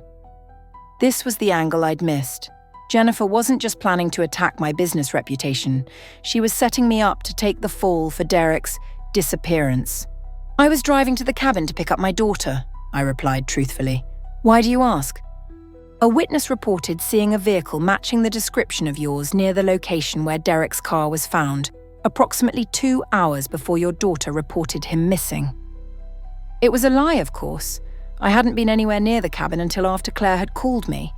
But the false witness statement created a narrative that cast suspicion on me, the vengeful mother-in-law eliminating the man who threatened her company. "That's impossible," I said firmly. "I was at home until Claire called me about Derek's disappearance. I have security footage from my home that can verify this." There was a pause on the other end of the line. "I see. And would you be willing to come to the station tomorrow to make a formal statement?" "Of course," I agreed, though I'll need to bring my attorney given the nature of these allegations. After ending the call, I sat motionless, the pieces finally falling into place. The press conference was a diversion, designed to keep me occupied while a more sinister plan unfolded. Jennifer wasn't just trying to take my company, she was trying to frame me for Derek's disappearance, possibly even his murder. But where was Derek? Was he truly missing or hiding somewhere, part of the plan to implicate me? I called Marcus immediately, explaining the new development. "This complicates things," he said, his voice grim. "The police involvement takes this to another level." "We need to find Derek," I said. "If he's in hiding, if this is all staged, we need proof." "I'll put more resources on it," Marcus promised. "But Elizabeth, you should consider postponing the confrontation with Jennifer tomorrow. Walking into that press conference now could be walking into a trap." I considered his advice for a moment, weighing the risks against the necessity of countering Jennifer's narrative. "No," I decided finally. "If I don't show up, it only makes me look guilty." We proceed as planned, but with additional precautions.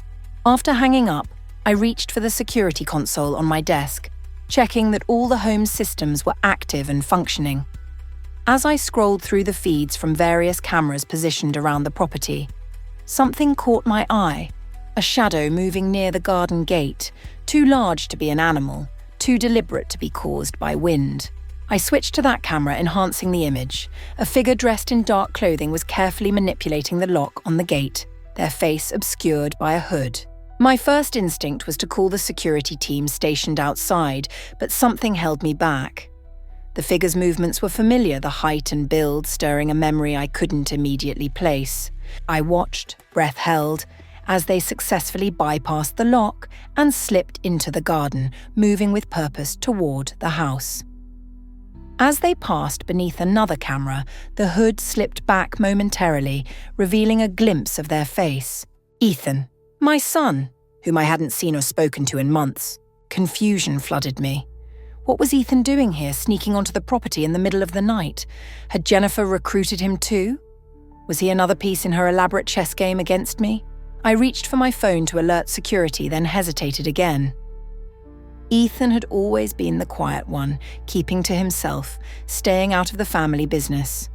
He had his own life, his own pursuits far removed from Pierce Enterprises.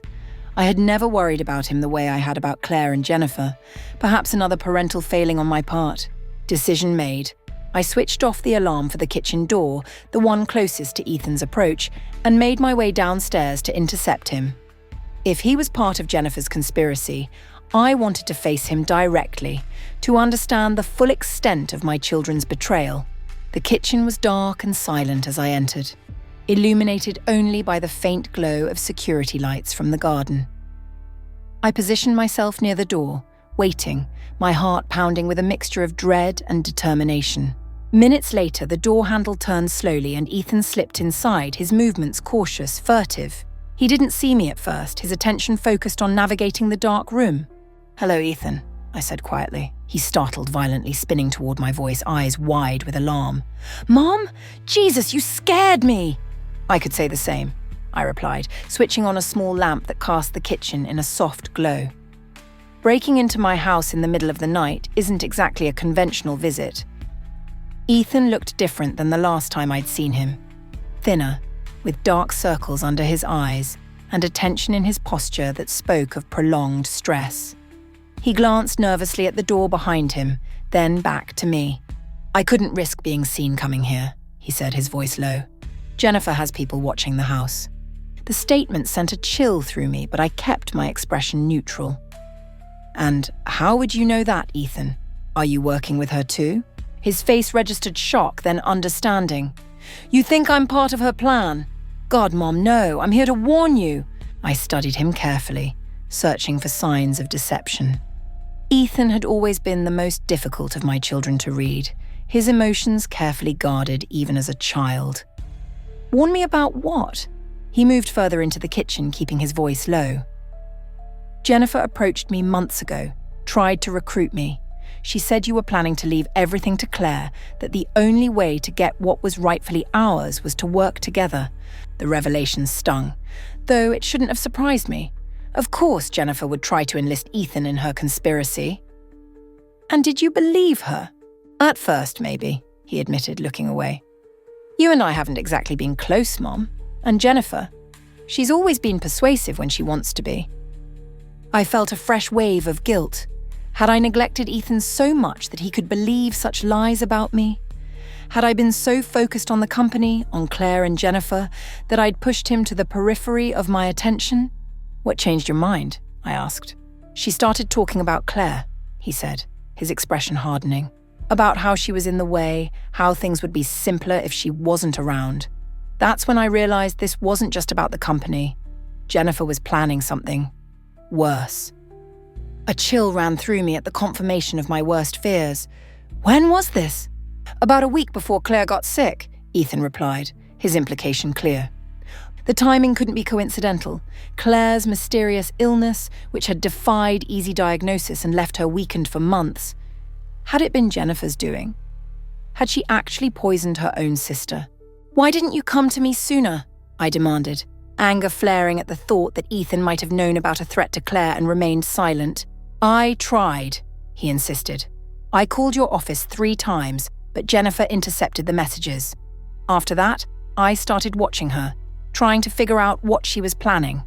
That's how I know about Derek's disappearance. It's staged, Mom. He's hiding at a property owned by one of Harold's shell companies. Harold? I repeated, surprised that Ethan knew about his father's involvement. You know about him? Ethan's expression darkened. Jennifer introduced us about 6 months ago, said he wanted to reconnect, make amends. It was all part of their manipulation, trying to get me to resent you for keeping him away from us all these years. The pieces were falling into place now, creating a picture even more disturbing than I had imagined. Jennifer's plan had been in motion for longer than I realized, entangling all of us in a web of lies and resentment. Derek is alive then? I asked, redirecting the conversation to the immediate threat. Ethan nodded. Very much so. The whole disappearance is a setup designed to implicate you when his body is found. They've even got blood evidence they're planning to plant at your property upstate. My blood ran cold at the methodical nature of the plan. And tomorrow's press conference? A distraction, Ethan confirmed. While everyone's attention is on Jennifer and her accusations against you, their associates will be placing the evidence that will lead police to arrest you for Derek's murder. It was clever, diabolically so.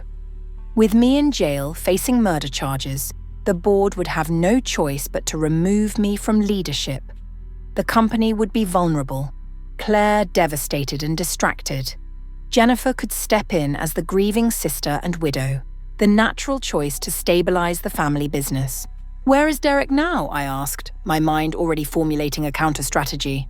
A cabin about 3 hours north of here, Ethan said. I've been tracking him for days. That's why I couldn't contact you earlier. I needed to be sure of his location before I risked approaching you. I studied my son's face, seeing in it a determination and loyalty I had failed to recognize before. While I had been focused on Jennifer's betrayal and Claire's vulnerability, Ethan had been quietly working to protect the family, operating in the shadows just as effectively as Jennifer, but with opposite intentions. We need to move quickly, I said, making a decision. If what you're saying is true, we have only hours before they put their plan in motion. What are you thinking? Ethan asked, a new alertness in his posture. I'm thinking it's time we turned the tables on your sister, I replied, a strategy already forming in my mind. But first, we need to find Derek and make sure he can't disappear for real once we expose the ruse.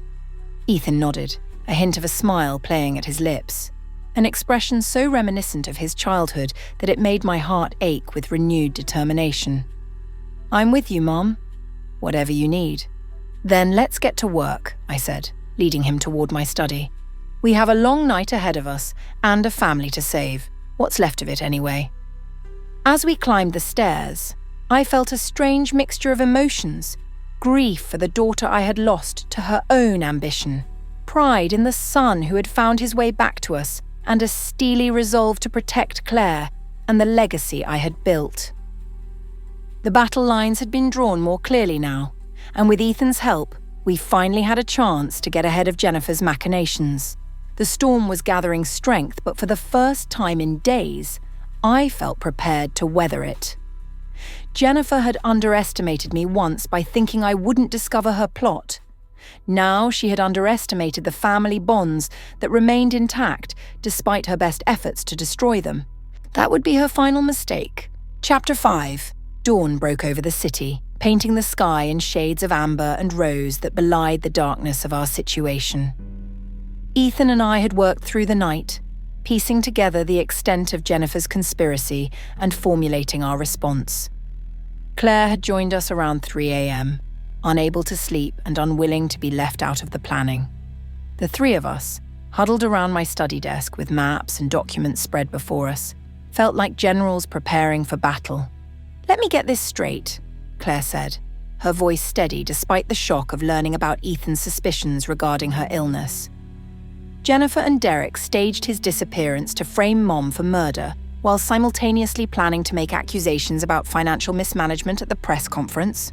Ethan nodded grimly. The press conference is just the first act.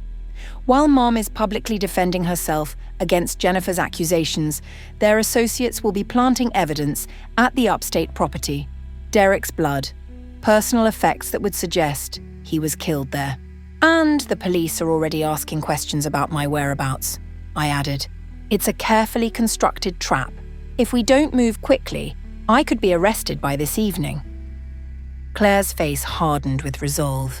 "Then we need to find Derek first. Bring him in, force him to admit the deception."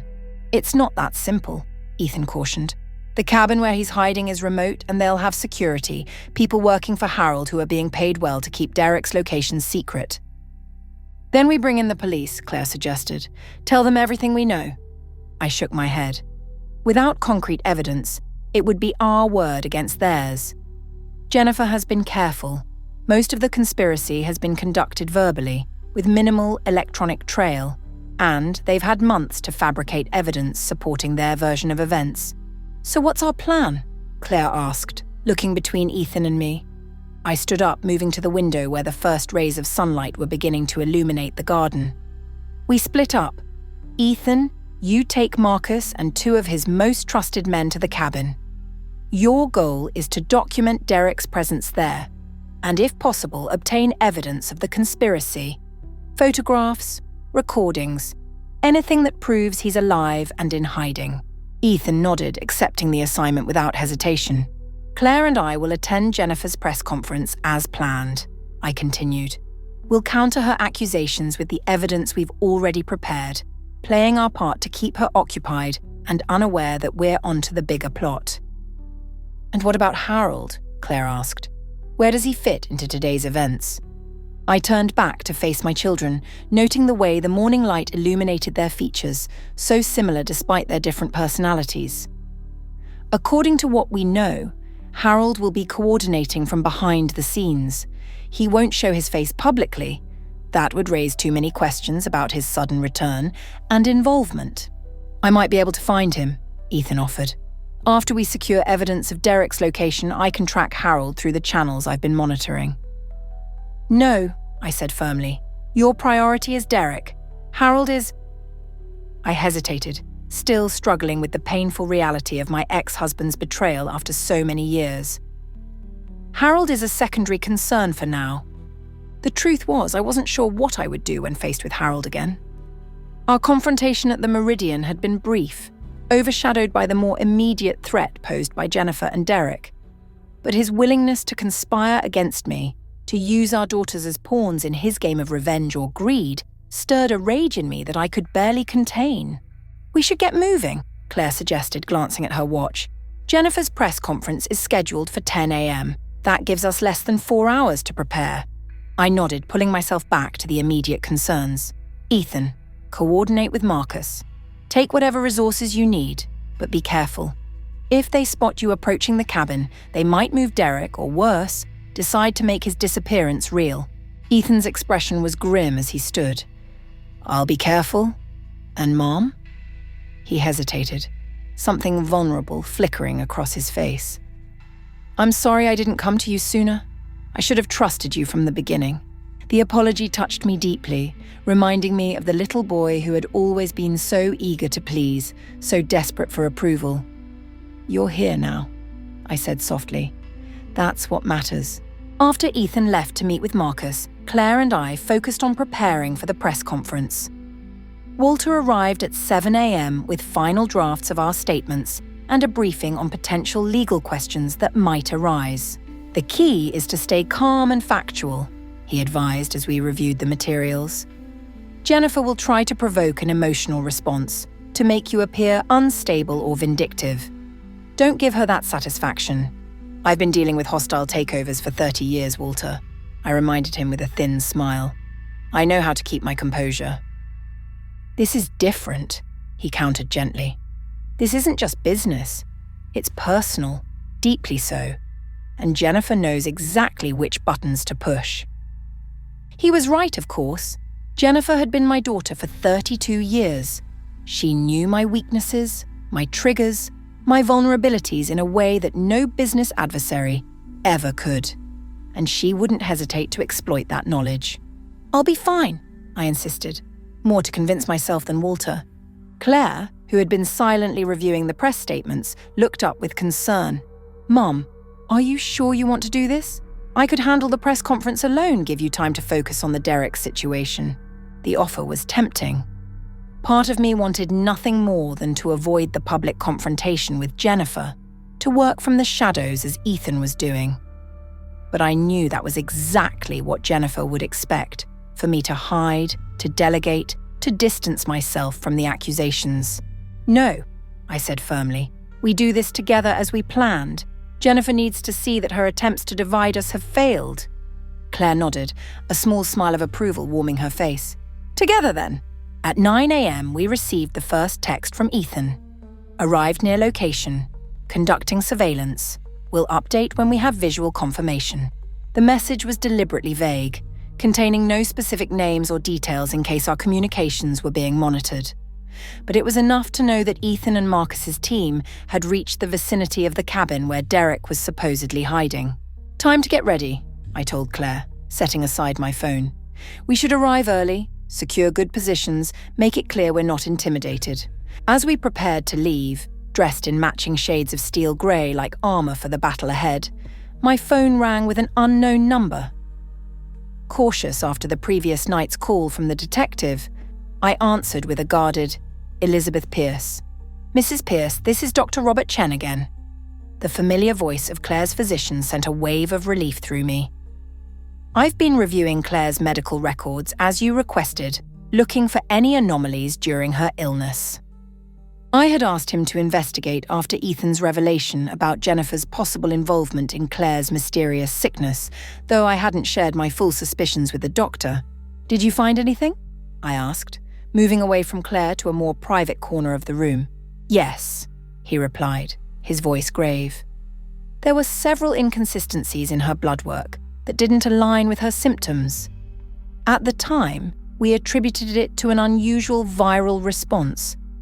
But in light of your concerns," he paused. "Mrs. Pierce, the patterns are consistent with low-level arsenic poisoning.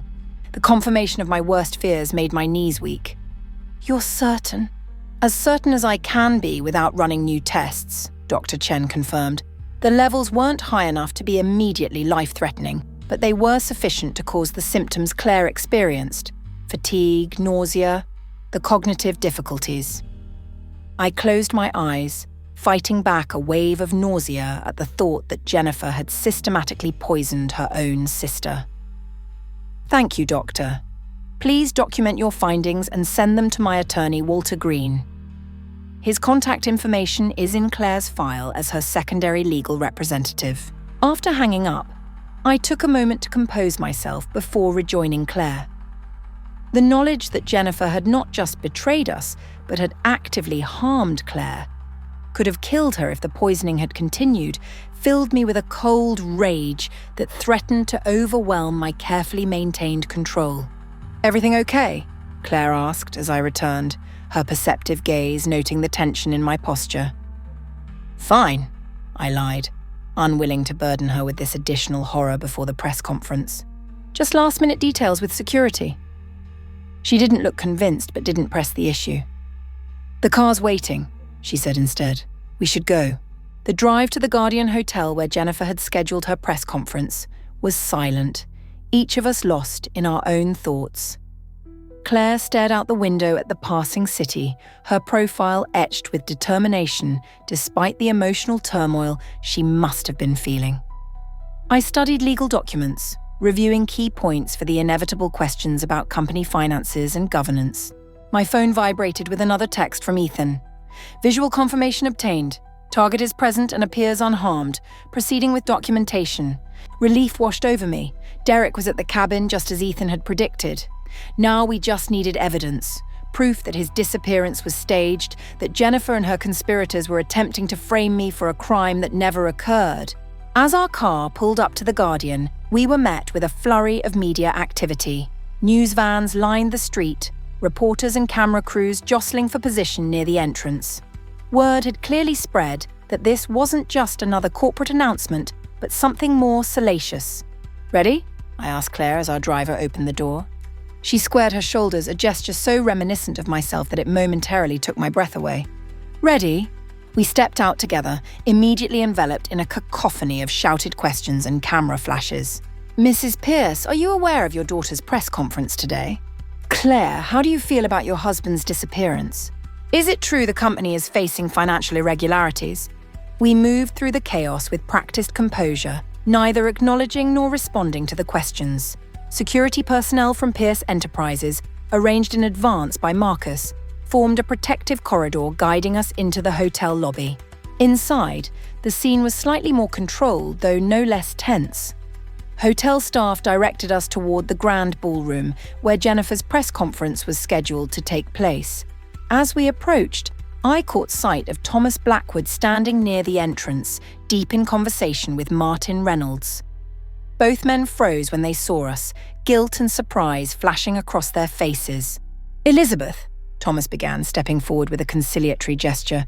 "I didn't expect—" "Save it, Thomas," I cut him off coldly. "We'll discuss your betrayal at the next board meeting, assuming you have the courage to attend."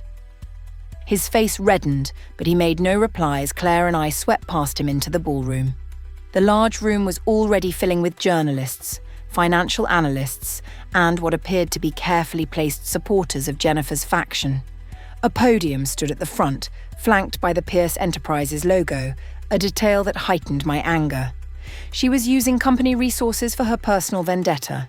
"There," Claire murmured, nodding toward a side entrance where Jennifer had just appeared, surrounded by a small entourage that included Eliza Chen and two men I recognized as junior executives from the company's financial department. Jennifer hadn't noticed us yet. She was reviewing notes with one of her associates, her expression focused and confident. She wore a pristine white suit, a deliberate choice, I was sure, to contrast with the darkness of the accusations she planned to make against me. "Let's take seats in the front row," I suggested to Claire. "I want her to see us the moment she steps up to that podium." We moved forward, our presence finally registering with several journalists who immediately began whispering among themselves. By the time we reached the front row and sat down, a ripple of awareness had spread through the room, all eyes darting between Jennifer and us. Jennifer looked up, alerted by the sudden shift in atmosphere. Her gaze locked with mine across the room, and for a brief moment her composure faltered. She clearly hadn't expected us to attend, to confront her so directly. But she recovered quickly, her expression hardening into the cold mask of determination I had seen at the Meridian. My phone vibrated in my pocket. Another message from Ethan. Evidence secured. Photos and video of target. Also obtained audio of phone conversation with Jay discussing the plan. Returning to city now. A surge of triumph coursed through me. We had what we needed. Proof that Derek was alive. Evidence of the conspiracy. Now it was just a matter of withstanding Jennifer's public attack long enough for Ethan to return with the documentation. At precisely 10 a.m., Jennifer approached the podium, her steps measured, her chin held high. The room fell silent, tension hanging in the air like an electrical charge before a storm. "Good morning," she began, her voice clear and confident. "Thank you all for coming on such short notice. I've called this press conference to address serious concerns regarding the leadership and financial practices at Pierce Enterprises." She paused, her gaze sweeping the room before settling on me with a look of practiced regret. "It is not easy for me to stand here today. Pierce Enterprises has been my family's legacy for decades, built by my mother into one of the country's most respected companies. But legacy and blood ties cannot excuse impropriety or protect shareholders from mismanagement." I maintained a neutral expression, meeting her gaze steadily, refusing to show any reaction to her opening salvo. "Over the past year," Jennifer continued, "I have become aware of troubling patterns within the company's executive compensation structure and financial reporting practices.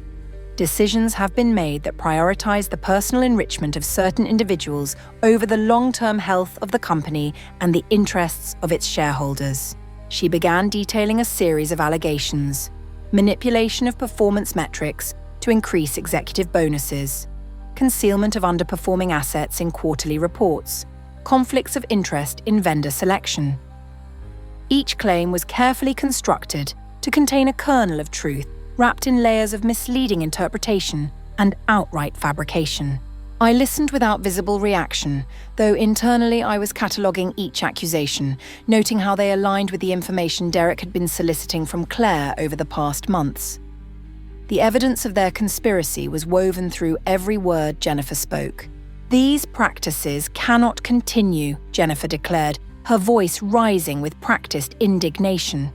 "As a significant shareholder and someone who cares deeply about this company's future, I am calling for an immediate independent audit of all financial records, a review of the current leadership structure, and appropriate action from the board of directors to address these serious concerns." She paused, her gaze pointedly meeting mine. "And in light of recent personal events, the troubling disappearance of my brother-in-law Derek Pierce, I believe it is in the best interest of the company that Elizabeth Pierce step down from her position as CEO until these matters are resolved." The room erupted in a flurry of questions and exclamations. Journalists half rose from their seats, cameras flashed, and the background murmur swelled to a cacophony of voices. Jennifer raised a hand, calling for silence. "I will take questions shortly," she promised. "But first, I'd like to address another matter, one that pains me deeply as a daughter and a sister." My phone vibrated again, but I couldn't check it without drawing attention.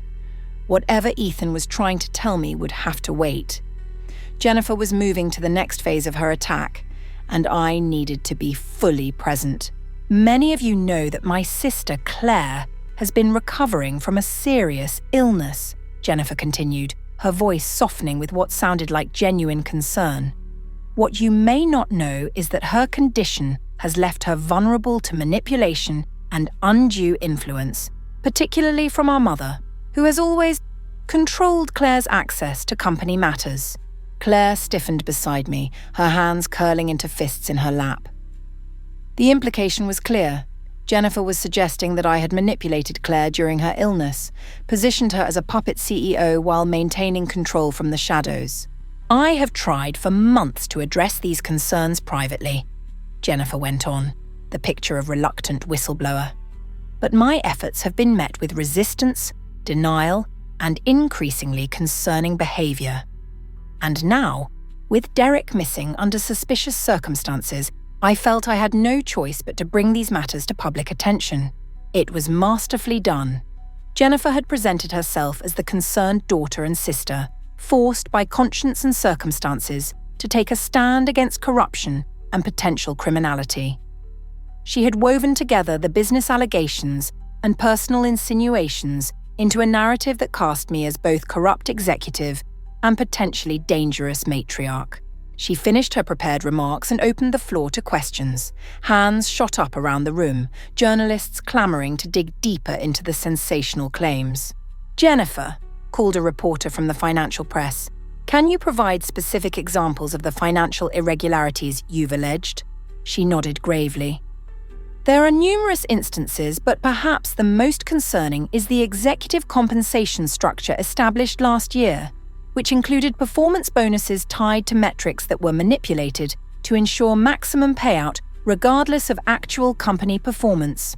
It was a distortion of the truth. The compensation structure had been thoroughly vetted by independent consultants and approved unanimously by the board, including Jennifer herself. The metrics were standard for the industry and had actually resulted in lower bonuses than projected due to missed targets in certain divisions. Before she could continue, I rose from my seat, my movement immediately drawing all eyes in the room. "If I may address that specific allegation," I said, my voice calm but carrying easily through the now silent ballroom. Jennifer looked momentarily flustered by my interruption. "This isn't your press conference, Mother." "No," I agreed pleasantly, "but since it's my company and my integrity being questioned, I believe I have the right to respond." Without waiting for her permission, I moved toward the side of the podium, positioning myself where I could address both Jennifer and the assembled press. Claire followed, standing slightly behind me in a show of solidarity. The executive compensation structure Ms. Pierce refers to was developed by independent consultants, reviewed by the Compensation Committee, of which Jennifer is a member, and approved unanimously by the board last March. All performance metrics were standard industry benchmarks, verified by our external auditors, and the results were published in our annual report. I glanced at Jennifer, whose expression had hardened into a mask of barely contained anger. As for the insinuation that my daughter Claire has been manipulated during her illness, I think she can speak for herself on that matter. I stepped aside, allowing Claire to take my place. She moved forward with confidence, her posture straight, her gaze direct as she surveyed the room. "I want to thank my sister for her concern about my health," Claire began, her voice steady with only the slightest edge of sarcasm. "But I assure you, my illness has not affected my judgment or my ability to understand what's happening within our company." She paused, looking directly at Jennifer. "In fact, it's given me greater clarity about many things, including who I can trust and who I cannot." The tension between the sisters was palpable, a crackling energy that held the room spellbound. "As for my husband's disappearance," Claire continued, her voice remarkably steady considering the personal pain behind her words, "I am as concerned as anyone, but I reject any implication that my mother is somehow involved. Such accusations are not only baseless but deeply hurtful during what is already a difficult time for our family." A journalist from the back of the room called out, "Claire, are you saying you don't share your sister's concerns about the company's financial practices?" Claire turned toward the voice, her response immediate and firm. "I'm saying that Pierce Enterprises has always operated with the highest standards of financial transparency and corporate governance. Any suggestion otherwise is simply untrue." "Then why would your sister make these allegations?" another reporter pressed. Before Claire could answer, I stepped forward again. "Perhaps that's a question best directed to Jennifer herself. Why now? Why in this public forum rather than through the established channels of corporate governance?" I turned to face Jennifer directly, watching as she struggled to maintain her composure under this unexpected counterattack. We had thrown her off script, confronting her allegations head-on rather than defensively as she had anticipated. "In fact," I continued, "I find the timing of these accusations particularly interesting, given that our internal audit team recently uncovered evidence of significant financial irregularities, specifically embezzlement of company funds through a sophisticated scheme of falsified invoices and offshore accounts." Jennifer's face paled visibly, her knuckles whitening as she gripped the edges of the podium. "We have, of course, reported these findings to the appropriate authorities," I added, the lie smooth and calculated. We hadn't yet involved the authorities, but Jennifer wouldn't know that. "And we are cooperating fully with their investigation." The room erupted again, journalists firing questions from all directions. In the chaos, I felt my phone vibrate once more. This time, I discreetly checked the message while attention was focused on the shouting match developing between reporters. Ethan's text was brief but alarming. "Police at upstate property. Someone tipped them off early. Evidence being planted now. Need more time." The trap was being sprung sooner than we'd anticipated. Jennifer's press conference wasn't just a diversion. It was a countdown. Once the police discovered the planted evidence at my property, they would move to arrest me, regardless of the statements I was making here. I needed to buy time, to keep this circus going until Ethan could return with the evidence proving Derek was alive and the disappearance was staged.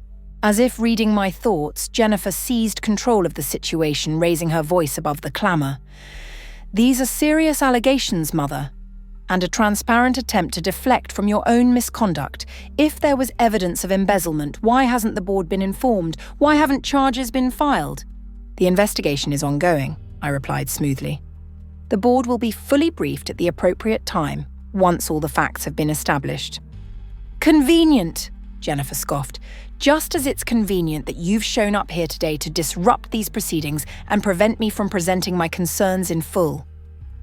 "On the contrary," I countered, "Claire and I are here precisely because we believe in transparency and accountability. We welcome scrutiny of our leadership and our company's practices. In fact," I paused, making a show of checking my watch, "we've scheduled our own press conference for noon today to announce a comprehensive independent review of all company governance procedures and financial practices." This was improvisation, a desperate attempt to extend the public confrontation and delay whatever was happening at my upstate property. From Jennifer's expression, I could see she was calculating, trying to determine if this was a bluff or a genuine countermove. "In the meantime," I continued, addressing the journalists directly, "I'd like to address some of the specific allegations my daughter has raised, point by point, with the factual context she has conveniently omitted." For the next 20 minutes, I methodically dismantled Jennifer's accusations, providing detailed explanations of the financial decisions she had questioned and contextualizing them within standard industry practices. Claire occasionally interjected with additional information, particularly regarding board decisions in which she had been directly involved. Throughout our impromptu rebuttal, I watched Jennifer's expression shift from surprise to frustration to barely contained fury. This wasn't how her press conference was supposed to go. We were supposed to be caught off guard, defensive, scrambling to contain the damage. Instead, we had turned the tables, presenting a united front and challenging her narrative directly. My phone vibrated again. Another message from Ethan. "ETA 20 minutes. Have video evidence. Derek on camera discussing frame-up with Jay." Relief surged through me. 20 minutes. I just needed to keep this going for 20 more minutes. As I concluded my response to the final allegation, Jennifer stepped forward, reclaiming the podium with a forceful gesture. "While I appreciate my mother's detailed explanations," she said, her voice tight with suppressed anger, "they don't address the underlying concerns about the concentration of power within Pierce Enterprises and the lack of independent oversight." She turned to face me directly, abandoning the pretense of addressing the press. "This isn't just about financial practices, Mother. It's about your control, your need to dominate every aspect of the company and the family. It's about how you've always favored Claire, positioned her as your successor, while pushing me to the sidelines despite my qualifications and contributions." The personal attack caught me off guard. This wasn't part of her prepared narrative. This was raw emotion breaking through the carefully constructed facade, revealing the true motivation behind her betrayal. "Jennifer," I began, my voice softening despite myself, "if that's how you felt, why didn't you come to me? We could have discussed your role in the company, your concerns about succession." Discussed? She interrupted with a bitter laugh. You've never discussed anything, Mother. You dictate. You decide. The rest of us just have to fall in line or get pushed aside. The room had gone silent, the journalists sensing that they were witnessing something beyond corporate politics, a family drama playing out before their eyes. That's not true, Claire interjected, stepping forward to stand beside me. Mom has always listened to both of us. She's always valued our input, our ideas. Your input, maybe, Jennifer shot back, her composure crumbling further. You were always the golden child, weren't you, Claire? Always so perfect, so beloved. Do you have any idea what it's like to live in your shadow? To always be the other daughter, the one who was never quite good enough? Claire looked genuinely shocked by the venom in her sister's voice. Jennifer, I never knew you felt that way. I never tried to. Of course you didn't know, Jennifer cut her off. You were too busy basking in Mother's approval, too comfortable in your position as the chosen one to notice anything else. The press conference had devolved completely now, transforming from a calculated corporate attack into a raw family confrontation. Journalists were frantically taking notes, cameras rolling to capture every moment of the unfolding drama. I stepped between my daughters, an instinctive attempt to mediate even in these extraordinary circumstances. This isn't the place for this conversation, Jennifer. Whatever grievances you have, whatever pain you're carrying, we should discuss it privately, as a family. There is no family, she hissed, her voice low enough that only Claire and I could hear. Not anymore. You made sure of that when you chose her over me, again and again. Before I could respond, the ballroom doors burst open with a crash that made everyone turn. Ethan stood in the doorway, slightly breathless, Marcus at his side. In his hand, he held a tablet, its screen illuminated. Sorry to interrupt, he announced, striding forward with purpose. But I think everyone here should see this before things go any further. Jennifer's eyes widened in alarm as she recognized her brother. Ethan, what are you doing here? He ignored her, moving to the front of the room where a technician managed the audio-visual equipment for the press conference. After a brief exchange, the large screen behind the podium flickered to life, connected to Ethan's tablet. Ladies and gentlemen of the press, Ethan addressed the room, his voice steady and clear. Before my sister continues her allegations, there's something you should know about her husband-in-law's alleged disappearance. The screen displayed an image of a rustic cabin surrounded by trees, clearly taken from a distance with a telephoto lens. Then the image changed to show Derek, very much alive, sitting on the cabin's porch with a phone to his ear. The timestamp in the corner showed that it had been taken less than 3 hours ago. A murmur rippled through the assembled journalists as the implications became clear. Derek Pierce isn't missing, Ethan announced. He's hiding as part of a conspiracy to frame my mother for his supposed murder. Jennifer lunged for the technician's controls, but Marcus blocked her path, his imposing presence enough to make her hesitate. And here's the proof, Ethan continued, tapping his tablet. The screen now displayed video footage, clearly taken through a window of the cabin. Derek was pacing inside, speaking animatedly on his phone. The audio was slightly muffled, but audible enough for the key phrases to be heard clearly. Evidence will be planted today. Police already suspect her. Once she's arrested, the board will have no choice. Jennifer's face had gone completely white. Her composure finally shattered as she watched her carefully constructed plot unravel in real time. That's not all, Ethan added, swiping to a new video clip. This one showed Derek speaking directly to someone off camera, his words chillingly clear. Jennifer says we need to be patient. Once Elizabeth is in custody and Claire is isolated, everything falls into place. The company, the inheritance, all of it. The room erupted in chaos as journalists scrambled to process this shocking turn of events. Questions flew from all directions, cameras swiveled between Ethan, Jennifer, and me, capturing every reaction for the evening news. In the midst of the pandemonium, I caught Jennifer's eye across the room. For a brief moment, I saw something flicker in her gaze, not just defeat or anger, but a deep, wounded pain that reached back far beyond this day, this conspiracy. Then the moment passed, and her expression hardened into cold fury. She turned abruptly and pushed her way through the crowd toward the side exit, ignoring the shouted questions that followed her. I made no move to stop her. There would be time for confrontations later, for legal consequences and family reckonings. For now, it was enough that her plot had been exposed, that Claire was safe, that the truth was finally emerging from the shadows. Ethan made his way to Claire and me, the three of us forming an instinctive circle of solidarity amidst the chaotic room. Perfect timing, I told him, pride swelling in my voice. How did you get back so quickly? Helicopter, he replied with a small smile. Marcus has some interesting connections. My phone rang. Walter, my attorney. Elizabeth, he said when I answered, his voice urgent. The police are at your upstate property. They've found blood evidence and what appears to be Derek's personal items. Tell them to check the DNA immediately, I instructed, and inform them that Derek Pierce has just been proven to be alive and well. There's video evidence being broadcast to the press as we speak. After hanging up, I turned to Claire, concerned about how she was processing these rapid developments. Her face was pale but composed, her eyes clear and focused. Are you all right? I asked softly, taking her hand in mine. She nodded, squeezing my hand in return. I will be. It's just a lot to absorb. Derek, Jennifer, all of it. I know, darling, I said, wishing I could shield her from the pain of these betrayals, but we'll get through it together.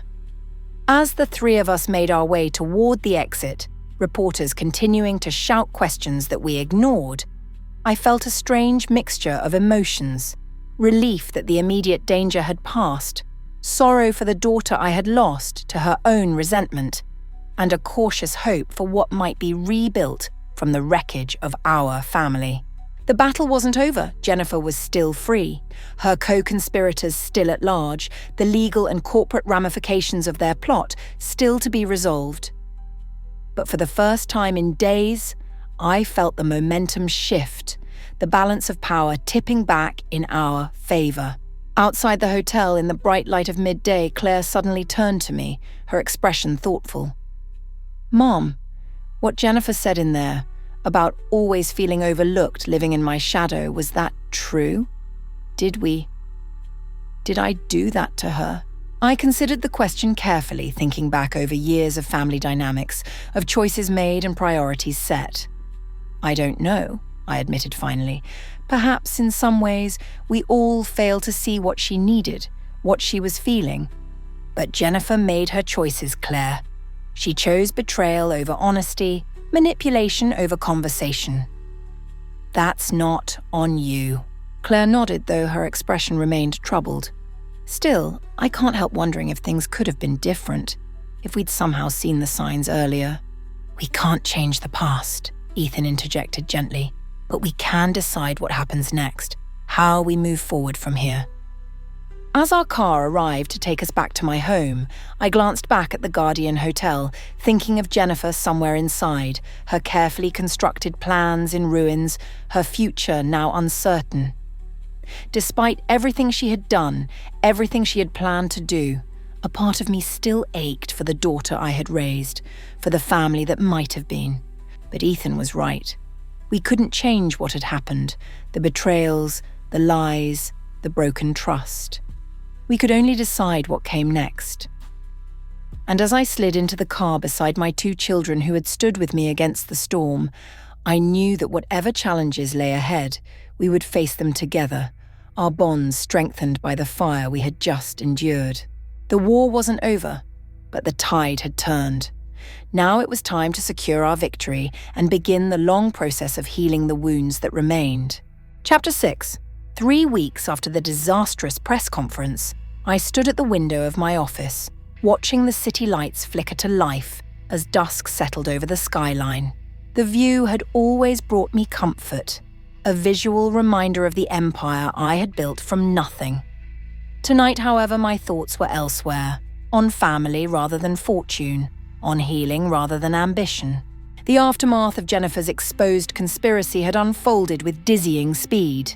Derek had been arrested at the cabin less than 2 hours after Ethan's dramatic intervention at the press conference. He'd crumbled immediately under questioning, desperate to save himself by implicating others. His detailed confession had led to the arrests of several co-conspirators, including Eliza Chen and, most painfully, Harold. My ex-husband had maintained his composure even as he was led away in handcuffs, his only words to me a cryptic "I never wanted it to go this far."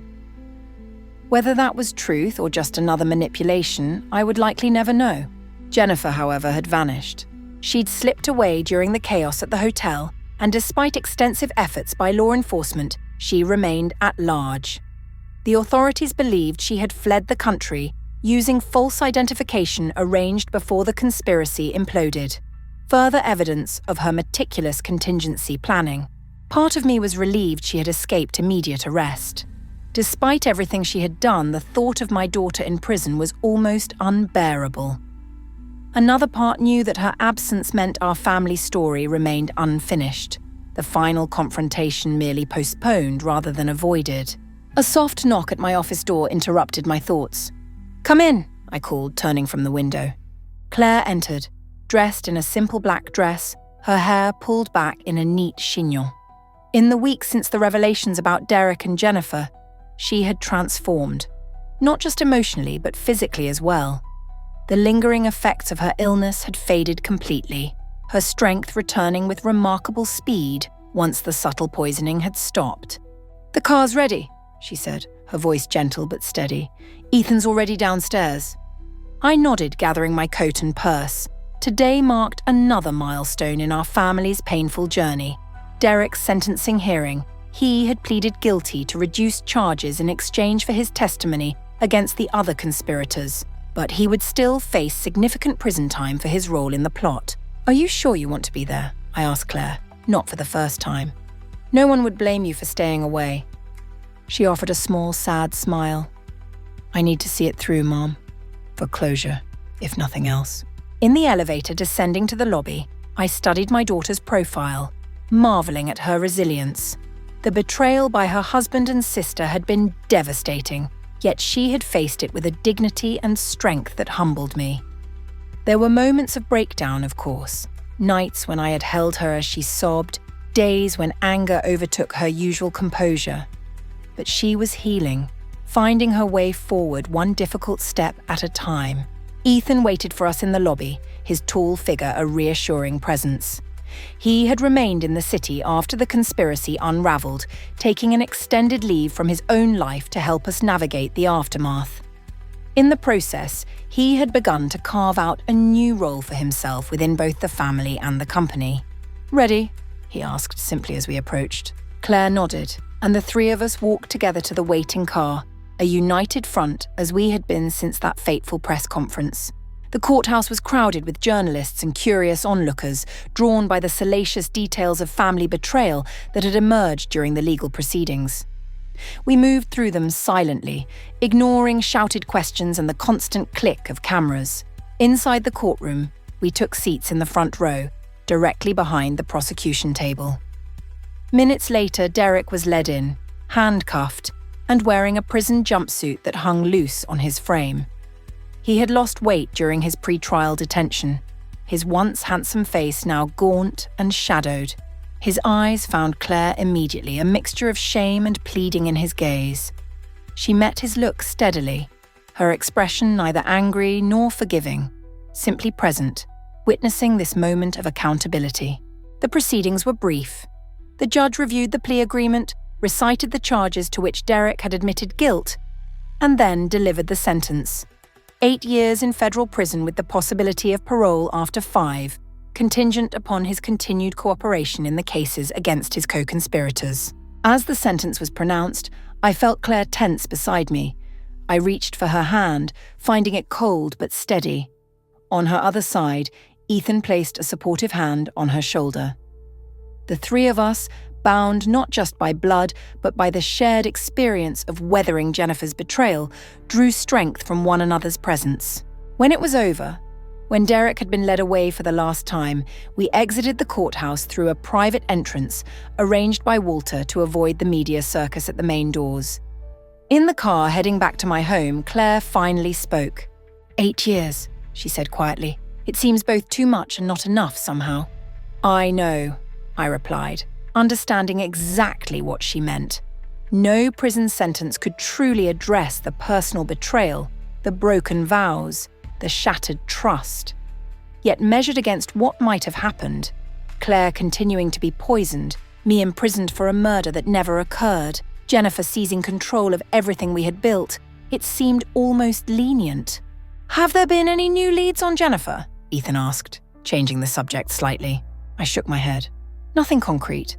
The last possible sighting was in Singapore 2 weeks ago, but it couldn't be confirmed. The conversation lapsed into silence, each of us lost in our own thoughts about the daughter and sister who had orchestrated such elaborate harm against her own family. What drove such betrayal? Was it really just resentment over perceived favoritism? Or was there something deeper, some fundamental darkness in Jennifer that we had never recognized? Back at my home, as we shared a quiet dinner in the kitchen rather than the formal dining room, Claire suddenly set down her fork and looked at me intently. "I've been thinking about the company," she said, "about the future." I nodded, encouraging her to continue. "The shareholders' meeting is next week. We need to present a clear succession plan, a vision that reassures everyone after all this turmoil. I've prepared a statement," I confirmed, "reaffirming your position as heir apparent with a 5-year transition timeline before I step down completely." Claire exchanged a glance with Ethan before responding. "Actually, I've been talking with Ethan and we have a different proposal." I raised an eyebrow, curious about this unexpected development. "Go on." "We think the company would be stronger with shared leadership," Claire explained. "Ethan focusing on innovation and new market development, me overseeing operations and client relationships, both of us reporting to you until you're ready to step back." The proposal surprised me. Ethan had always kept his distance from Pierce Enterprises, pursuing his own interests rather than joining the family business. And Claire had been groomed as my sole successor since she finished business school. "Ethan," I prompted, turning to my son, "this is quite a change of direction for you." He nodded, a hint of his old shyness evident in his posture. "These past weeks have made me reassess a lot of things, Mom. My priorities, my place in the family. I've realised I want to be part of what you've built, to help protect and grow it alongside Claire." There was something more in his eyes, an unspoken acknowledgement of how Jennifer's betrayal had shaped his decision. In the vacuum left by her treachery, he had found a new purpose, a way to help heal the wounds inflicted on our family and our legacy. "I think it's an excellent idea," I said finally, surprising myself with how right it felt. "The two of you balance each other perfectly, Claire's strategic vision complemented by Ethan's creative approach." Relief and pleasure spread across both their faces, and for a moment, just a moment, the shadow of Jennifer's betrayal seemed less oppressive, the path forward more clearly illuminated. Later that evening, after Claire and Ethan had retired to their rooms, I found myself once again drawn to the window of my study, gazing out at the city that had been both backdrop and stage for my life's work. So much had changed in the span of a few weeks, relationships destroyed and strengthened, plans upended, futures redirected. Despite the pain, despite the betrayal that had cut to the very heart of our family, I found myself looking towards the future with cautious hope. Claire was healing, finding strength in the very crucible that might have broken a lesser spirit. Ethan had returned to the fold, bringing with him fresh energy and perspective that the company sorely needed. And I was learning to move forward with a new understanding of both my achievements and my failures. The family I had fought so hard to build, to protect, had been irreparably altered. Jennifer's absence was a wound that would never fully heal, a question without resolution.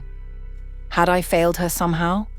Had I been blind to her needs, her pain, in ways that contributed to the path she eventually chose? These questions would haunt me, I knew, for the rest of my days. Yet even in this uncertainty, this grief for what was lost, I found a measure of peace in what remained, the children who had stood with me against the storm, the legacy that would continue through them in ways I hadn't anticipated. My phone chimed softly, alerting me to an incoming email. I glanced at the screen, my heart stuttering when I saw the sender was listed simply as J. With trembling fingers, I opened the message. There was no text, only an image attached. A photograph of Jennifer, her face partially obscured by large sunglasses, standing on what appeared to be a tropical beach. The timestamp showed it had been taken just hours ago. It was a message without words, yet its meaning was clear. I am free. I am beyond your reach. This story isn't over. I stared at the image for a long moment, a complex mixture of emotions washing over me, relief that she was alive, anger at her continued defiance, a persistent ache of maternal love that refused to die despite everything she had done. Finally, I closed the email without responding. Jennifer had made her choice, charted her course away from the family she had tried to destroy. Whatever came next, whether further attempts at revenge or, less likely, some journey toward redemption, would unfold in its own time. For now, my focus needed to be on healing what remained, on building something new from the fragments of what had been broken, on protecting Claire and supporting Ethan as they stepped into their new roles, on ensuring that Pierce Enterprises not only survived this crisis but emerged stronger, more resilient. The empire I had built had weathered its greatest threat, not from external competitors or market forces, but from within, from the daughter I had raised but never truly known. The wounds of that betrayal would leave scars, permanent reminders of how even the closest bonds could be corrupted by resentment and ambition. But as I turned away from the window, away from the image of Jennifer in her self-imposed exile, I found myself thinking not of what had been lost, but of what had been revealed, the strength in Claire that adversity had uncovered, the loyalty in Ethan that crisis had awakened, the resilience in myself that challenge had affirmed. The final chapter of our family's story remained unwritten. Jennifer was out there somewhere, perhaps plotting another move against us, perhaps simply trying to build a new life, far from the ruins of her conspiracy. Derek was beginning his years of confinement, paying for his betrayal with the currency of lost freedom. Harold was awaiting trial, his legal maneuvering a last desperate attempt to avoid the consequences of his actions. And we three, Claire, Ethan, and I, were moving forward, step by careful step, into a future shaped by but not defined by betrayal. The company would continue, our legacy would endure, different perhaps from what I had envisioned, but no less meaningful for the transformation. As I prepared for bed that night, I found myself thinking of something my mother had told me long ago, when I was just beginning to build what would become Pierce Enterprises. The true measure of success isn't what you accomplish, Elizabeth. It's what you survive. We had survived Jennifer's betrayal, Derek's deception, Harold's return. We had survived the conspiracy that had nearly torn apart everything I had spent a lifetime building. And in that survival, painful though it had been, I found a certain peace. Not the peace of resolution or perfect understanding, but the peace of endurance, of weathering the storm and finding in its aftermath the strength to begin again. The future stretched before us, uncertain but full of possibility. Whatever came next, we would face it together. Not the family I had once envisioned, but the family we had become, forged in the fire of betrayal and emerging somehow stronger for the tempering.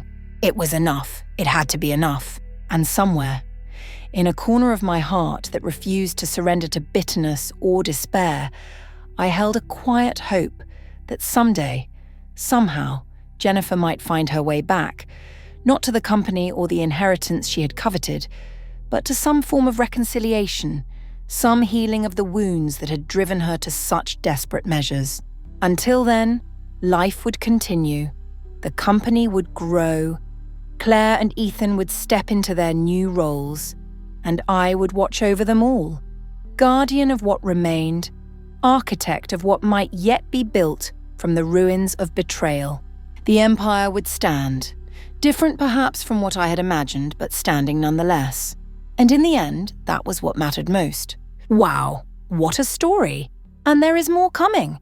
Don't forget to subscribe to not miss a new stories.